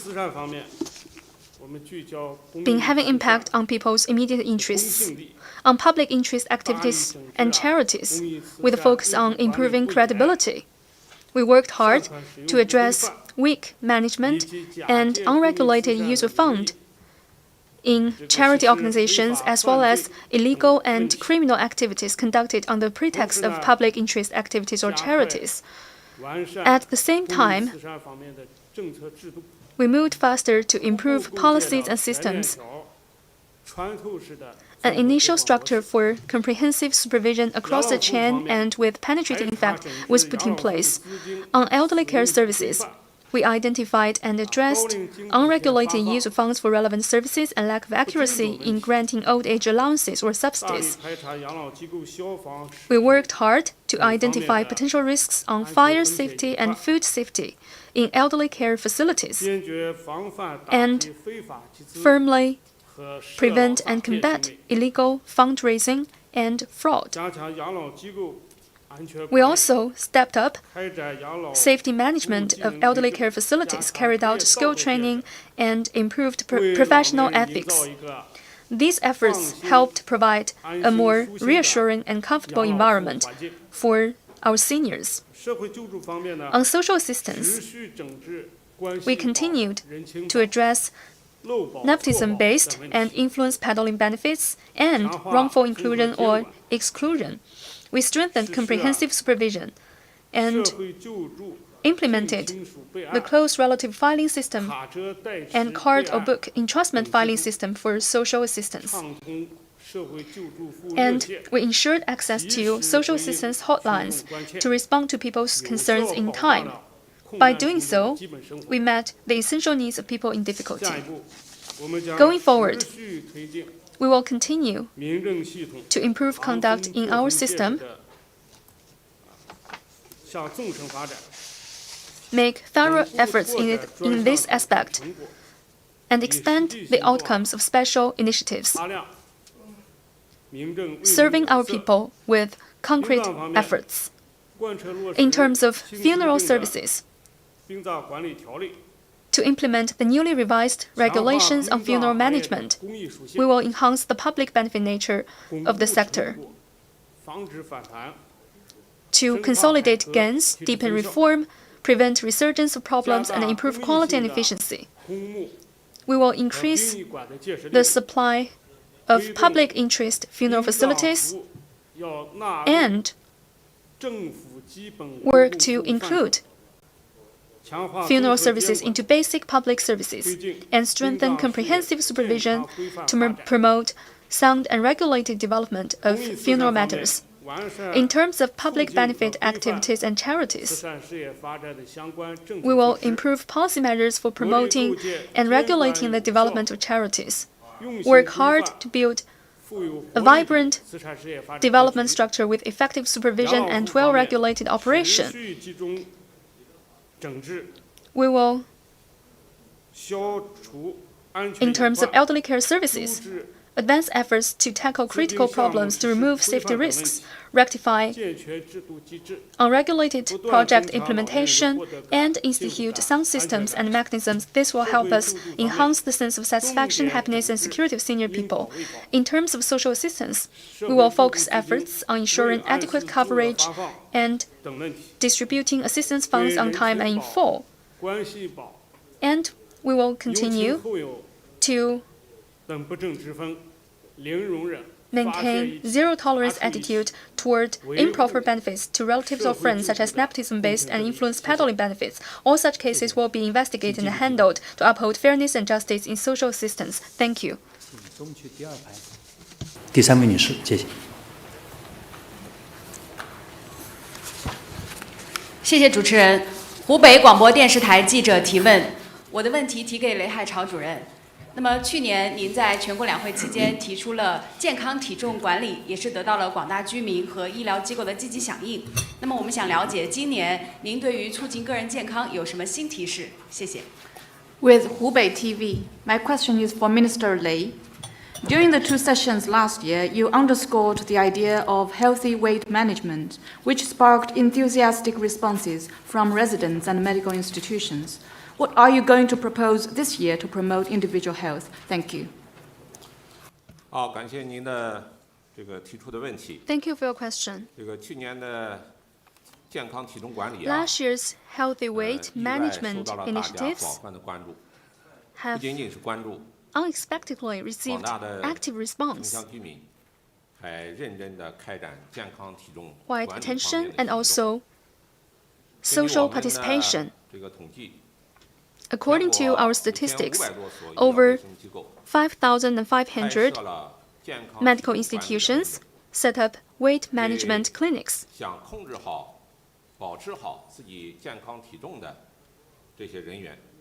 providing professional guidance and support for people who want to manage their weight and keep healthy.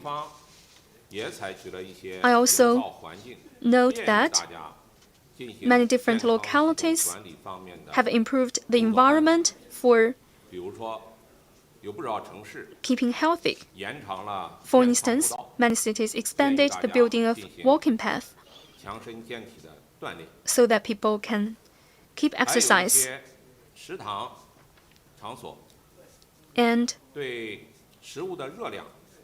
some canteens have labeled food calories to remind people of healthy diets and do not take in too much calorie. It is particularly worth noting that some hotels have got weight scales, making it more convenient for people on business trips or tourism trips to have ongoing monitoring of their weight. And we guided some tourism platforms such as Haichao and other platforms in labeling those hotel rooms with weight scales so that people can choose the hotels they want to stay in. So these initiatives have received active response from different sides, and this is what we want to see. Every individual should be responsible for his or her own health, and everyone needs to act to keep healthy. I've been working in this system for many years, and I want to give you some tips on health. So in addition to weight management, I also want to give you some new reminders. And I note that people have higher requirements about their weight. And people want to have ongoing monitoring of their weight. Whether the BMI stays between 19 and 24, whether the adult males have their waistline within 90 centimeters and females within 85 centimeters.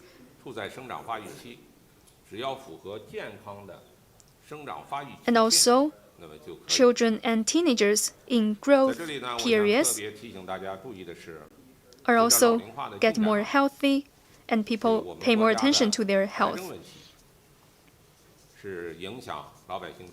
And here I want to stress that cancer has become one of the main threats for our people's health. Actually, cancer is nothing to fear. The key lies in prevention and early stage screening. And many cancers can be treated with good effect if these cancers can be discovered in the early stage, and they will not affect people's work and lives. However, it is a pity that when getting diagnosed, many patients have entered the later stages of cancer. So the effects are not that good in treatment, even with high costs. That said, we have a good momentum in the innovation of drugs. So, some tumors and chronic diseases have better treatment. But all in all, for diseases like cancers, we should have positive prevention, in particular to address the causes of cancers, including getting rid of unhealthy habits like long-time smoking, excessive drinking, unhealthy lifestyle, unhealthy diet, lack of physical exercise, or a kind of sub-health state in mental health. And all these need to be improved through the efforts of individuals themselves. And we need to better prevent the occurrence of diseases in this way. And we need to step up early stage screening to identify some cancers as early as possible. For instance, according to professional advice, those above 50 who have long-term smoking habits, have chronic obstructive pulmonary diseases, or have a family history of lung cancer, are suggested to receive a low-dose spiral CT examination every year to identify diseases at early stage and get proper treatment. Another example is that those above 50 who have overweight or have obesity or have a smoking history or have a family history of colorectal cancer should have colonoscopy examination every 3 to 5 years. And during the examinations, doctors can handle the diseases, and this treatment will have better results.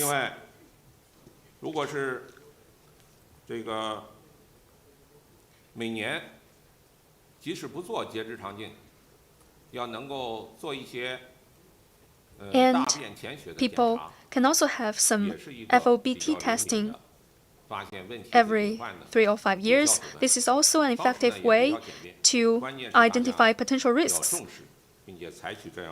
We need to attach importance to such tests. And in addition, those above 45 who drink excessively or have gastric ulcer or have a family history of gastric cancer should get gastroscopy every 3 to 5 years. And these two examinations have been mature in technology. So I also want to remind our friends from the media to better publicize information on early diagnosis and in-time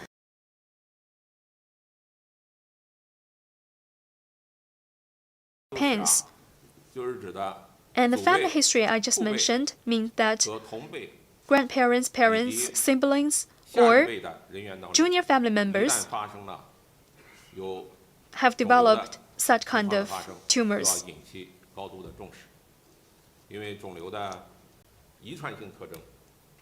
And because family history is an important indicator or reminder for the possible occurrence of cancers. As I mentioned, the key lies in prevention and early stage diagnosis and treatment. I hope everyone can live healthy lives. Thank you. 请北区第一排第3位。谢谢。谢谢主持人。大象新闻记者提问。那这个问题呢，我想提问给人力资源和社会保障部的王小平部长。部长您好。那现在大家对提高这个生活品质有了更多的期待。那人社领域的民生政策和公共服务呢，也会直接关系到老百姓的获得感和幸福感。那请问下一步我们在加强相关的政策和服务供给方面，还会有哪些考虑？还会有哪些举措？谢谢。With elephant news, my question is for Minister Wang Xiaoping of Human Resources and Social Security. Today, people have higher expectations for improving their quality of life. The policies and services in the area of human resources and social security have a direct impact on people's sense of fulfillment and happiness. So what steps are you considering to strengthen the policies and supply of services in this field? And what are the arrangements in the future? 正如刚才这位记者所谈到的， As you just mentioned, 我们国家高质量发展的深入推进， with great progress of high-quality development, people are aspiring more than before high-quality lifestyle. We will make people's aspirations as the fundamental starting point and ultimate goal of our work. Focus more on improving efficiency, quality, inclusiveness, fairness, intelligence, convenience, balance, and accessibility, and do our best to provide high-quality policies and services for the people. And we'll focus on 3 key areas. First, focus on protecting the rights and interests of workers in the new employment ecosystem and with new policies. On the eve of the Spring Festival, General Secretary Xi Jinping extended warm greetings to delivery workers. He required us to care about people working in the new forms of employment and provide services for their life, work, and study. In keeping with the trend of accelerated development of new forms of employment, we will come up with new policies and strengthen weak links in the institutions. For example, we'll expand pilot projects for occupational injury insurance. For people like takeout delivery person who work in the new forms of employment, occupational injury insurance is on top of their mind. In recent years, we are exploring pilot programs of vocational injury insurance.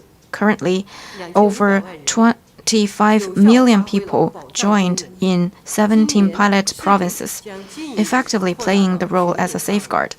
This year, the pilot will be scaled up nationwide.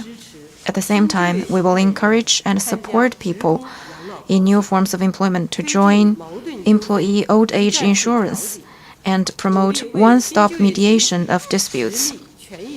Do our best to create a safety net for the rights and interests of new format employees. Second, we'll respond to the new expectations for full and high-quality employment and generate new jobs and new occupations. New jobs represent a bellwether of innovation-driven development and new employment areas. During the 14th five-year plan period, we released 72 new jobs covering digital economy, modern services, intelligent manufacturing, and so on. Recently, CCTV also aired a documentary on new jobs covering 8 new occupations, including AI trainer, drone operator, health and wellness coach, and so on. And it got the attention of the society. We'll closely follow new situations and opportunities in development surrounding all new quality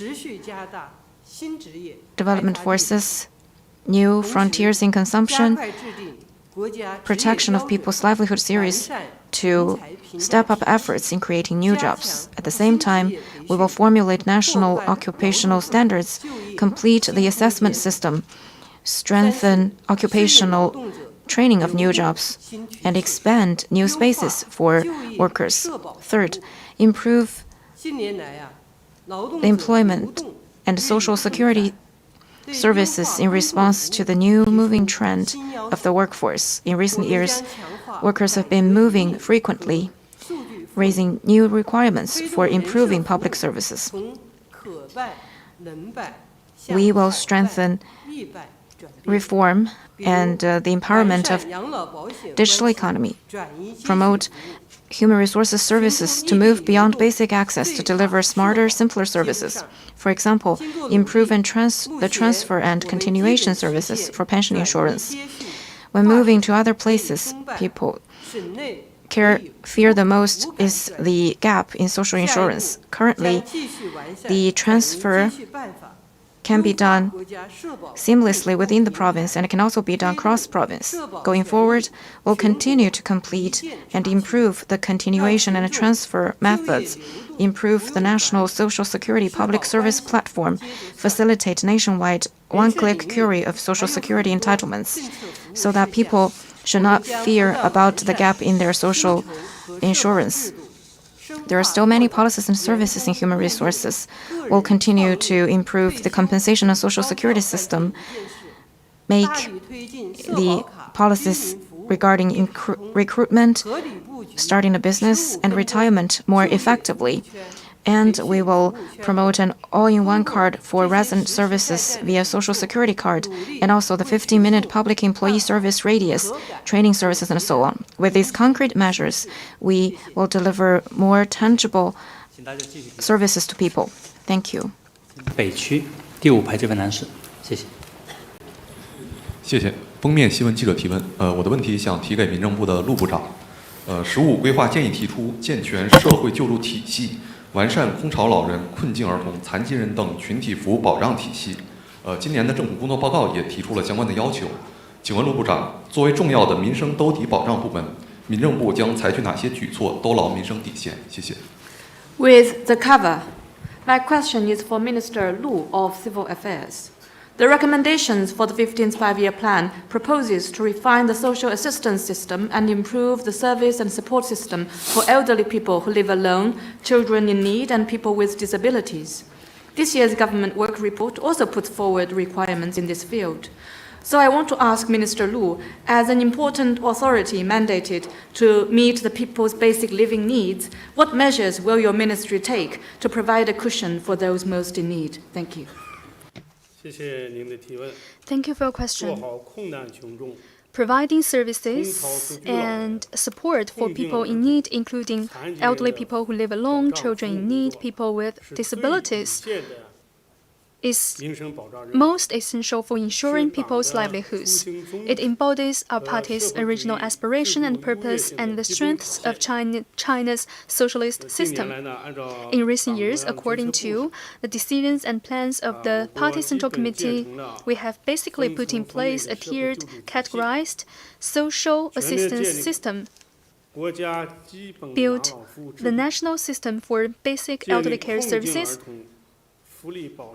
established the system of ensuring welfare and protection for children in need, improved systems for social security, care and services for people with disabilities, and provided regular support for over 44 million people receiving subsistence allowance or have special difficulties.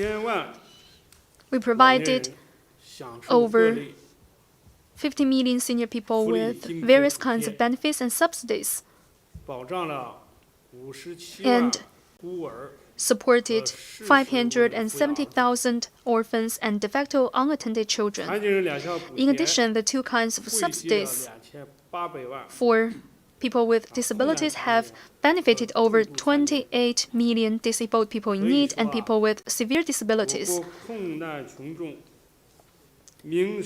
By providing cushion for those most in need, we have ensured the basic living needs of all our people. It fully embodies the care and also support from the party and the government for these groups. Going forward, we will follow the requirements of the government work report and outline of the 15th Five-Year Plan and follow the principle of meeting basic needs, providing a cushion for those most in need, preventing risks, and promoting sustainability, and better leverage the role of basic public welfare as anchors, pressure relief valves, safety nets. This year, we will have the following three priorities. First, we will improve institutional systems so that policies can better meet basic needs. This year, we will work with relevant departments in formulating policy measures for high-quality development of social assistance, meet the essential needs of all those people in difficulty. We will improve the system of benefits and support for children in need, improve care and services for children with autism, and expand accessibility of child welfare institutions. We will introduce policy measures for improving the care for functionally impaired seniors and improve care and service system for people with severe disabilities. Second, we will enrich the content of care to make services more considerate. We will ensure that basic well-being initiatives cover not only material support, but also services and assistance and psychological care. Going forward, we will formulate policy measures for developing service-based social assistance, work faster to improve a comprehensive assistance model featuring both material support and services. For seniors who live alone, we will establish the system for making visits and providing care to identify in time safety risks and help them solve practical difficulties. For children in need, we will improve and implement special initiatives to provide better mental health services so that we can provide kids with more psychological or emotional counseling.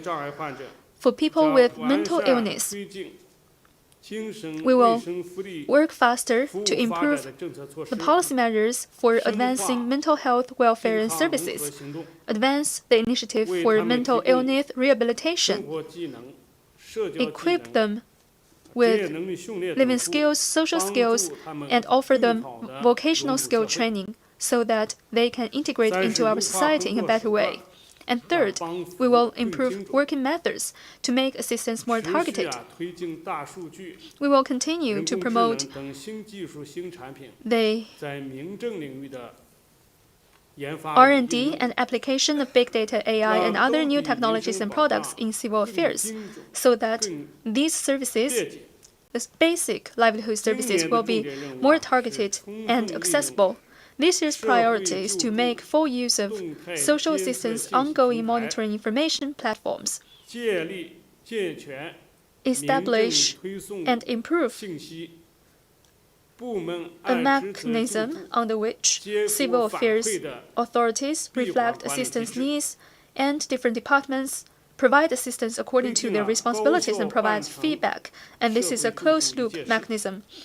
We will also advance one-stop services in social assistance and improve the national elderly care service information platforms, realize more efficient alignment between supply and demand, and promote online handling of elderly care services. We will implement cross-provincial services, whole-process online services, and proactive services to provide benefits to people with disabilities and make the services more convenient and targeted. Thank you.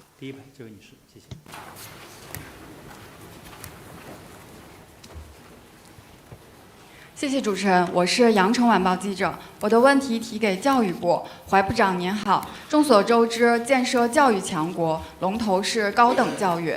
高等教育对于国家创新体系具有重要的支撑和引领作用。那想请问怀部长，如何强化教育、科技、人才一体发展？面向“15+5”有什么进一步的考虑和打算？谢谢。 With Yangcheng Evening News, my question is for Minister of Education, Mr. Huai Jinpeng. We all know that to boost China's strength in education, higher education is a leading priority. Higher education underpins and spearheads the innovation system of a country. So, Minister Huai, what will the Ministry of Education do to enhance the integrated development of education, science and technology and talent? What are the considerations and plans for the 15th five-year plan? Thank you. Thank you for your question. You stressed that the higher education spearheads the innovation and it is the leading priority. I believe this is similar to the meaning in Chinese. As you know, the higher education is the most precious strategic asset in our modernization because it is the basic element for our fundamental research and a source of breakthroughs in our science and technology and development in other areas. It bears an important mission in our modernization, and I'd like to answer your question in the following 4 aspects. So first, as a strategic asset, the higher education is improving its capacity. We have made significant progress in higher education development, which is highly recognized worldwide. According to our data, we are leading the world in science, in computer science, engineering, environmental science, math, and physics, and other areas. In recent years, we have achieved many prizes in the natural science fields, and we have reached progress in digital earth and the oceanic research, the cell research, quantum computing, and other areas in our high-tech development. And all these research outcomes come from our higher education institutions. We have also achieved progress in the arts and humanities science. We're also deepening the higher education in various fields. So first, we're strengthening the basic education, and we are expanding the centers for basic education to better cultivate our talents, our staff members, and the core capacity for basic education. And second, we also opened pilot research centers nationwide. As our minister said, in other fields, we're also leading the world in specifically AI, quantum science, and new energy, among other fields. We also encourage the new models for our talents in innovation. For example, an integrated circuit, we are combining the development of both talents and the technology. We have adopted the one-person, one-chip plan so that by the time of graduation, each student would be able to design a chip. This is very important for our innovation. And third, we're also advancing the development of our social sciences base, especially in the fields of finance, legal affairs, and others. And fourth, we're also adopting a breakthrough plan in the basic and interdisciplinary subjects. We will support a group of young students and young teachers in achieving breakthroughs in their research for a long period of time, so that they can be the backbone of our development in the next decade to come. We will also launch the building of interdisciplinary centers so that we would step up our innovation and foster new engines for development. And then the higher education also supports the economic and social development. We are prioritizing education. As you know, that during our 14th five-year plan period, more than 10 million college students graduated every year. So on the one hand, we have been working with the relevant ministries and local authorities to roll out measures, policies, and allocate resources for employment. You all know that the well-trained and educated youth are full of the spirit of innovation and creation. This is exactly what we have in advantage for our economy to stay resilient. The vocational education has produced more than 70% of the skilled talents in the modern industries, effectively supporting our full-fledged industrial system and the need of our vast market, especially as we are developing the new quality productive forces and the industrial innovation. We are promoting the elite engineer development so that we can meet the needs of 18 specific fields in our national development. The students would pursue their graduate degrees in our new model, and we have built 9 overseas elite engineer colleges. We published the first accreditation standard for graduate-level engineering education. All this shows the great influence of our higher education, which is deeply felt worldwide. We are also accelerating the transfer of our technology in the Yangtze River Delta, the Beijing-Tianjin-Hebei region, the Greater Bay Area. We have set up the technology transfer centers and established the platform for public service of technology transfer. In December last year, we formed this platform in Guangdong. And we're also collaborating with local authorities in finance and fintech. And we have been working with colleges for the science parks. We're also deploying the research institutes.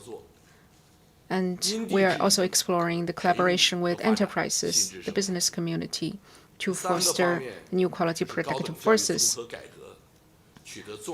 And third, progress has been made in our higher education reform. According to the development rules of the sector, we are strengthening our policy support and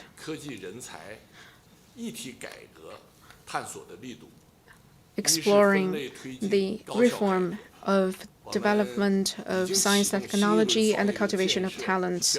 We will launch a new round of double first-class universities development. We will support the research universities in pioneering in the innovation development to serve the innovation of our country. And some people call it a double excellence project. We're also adopting the double high plan in vocational education for the integration of industry and education so that the regions and economy and the society could better combine their strength.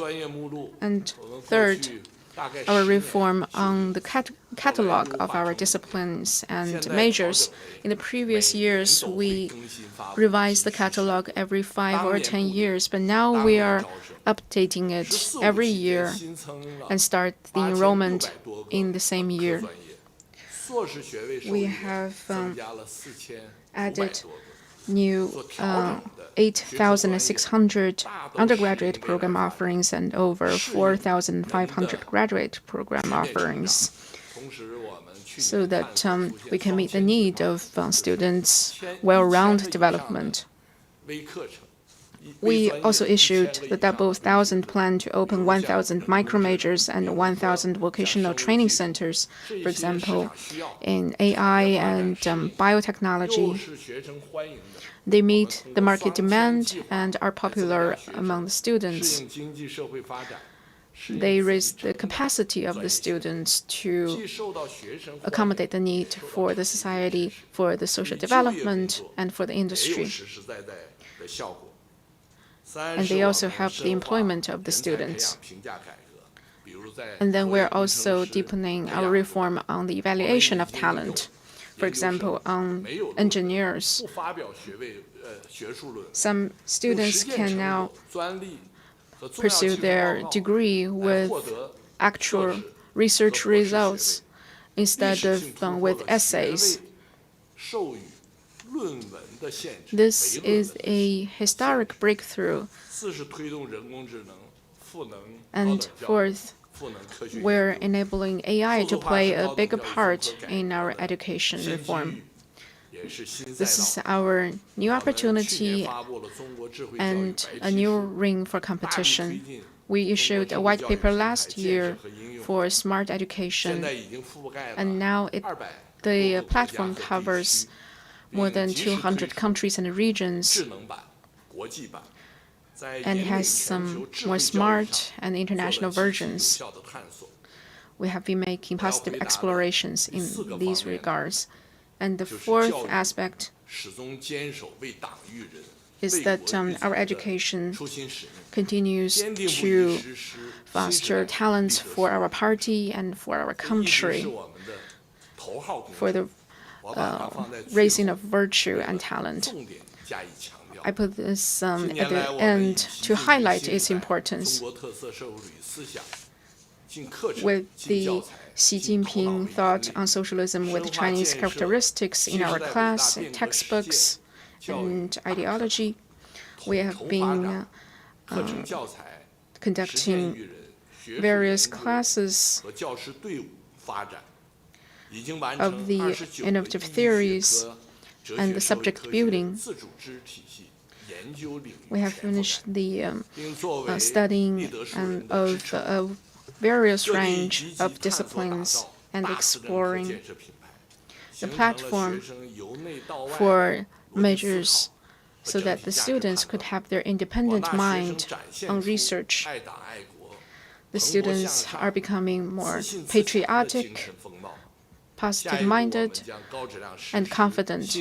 In the next phase, we will carry out new missions to foster virtue and talent with concerted efforts of means of these CPC's innovative theories, the classes of social practices and cyber study, with the collaboration of family and community and the educational sector.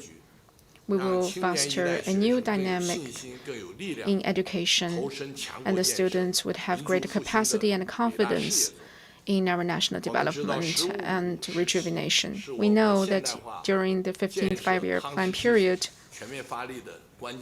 this period would be very important to our national development and the realization of socialist modernization.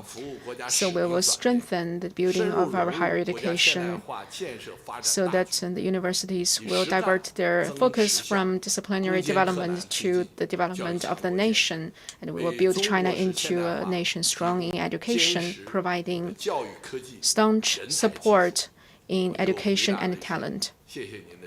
Thank you very much. 记者朋友们，因为时间的原因，今天的民生主题记者会到此结束。谢谢各位嘉宾，谢谢大家，再见。Friends from the media, due to time limits, today's press conference on people's livelihood now concludes. I want to thank all our speakers and everyone present. Goodbye.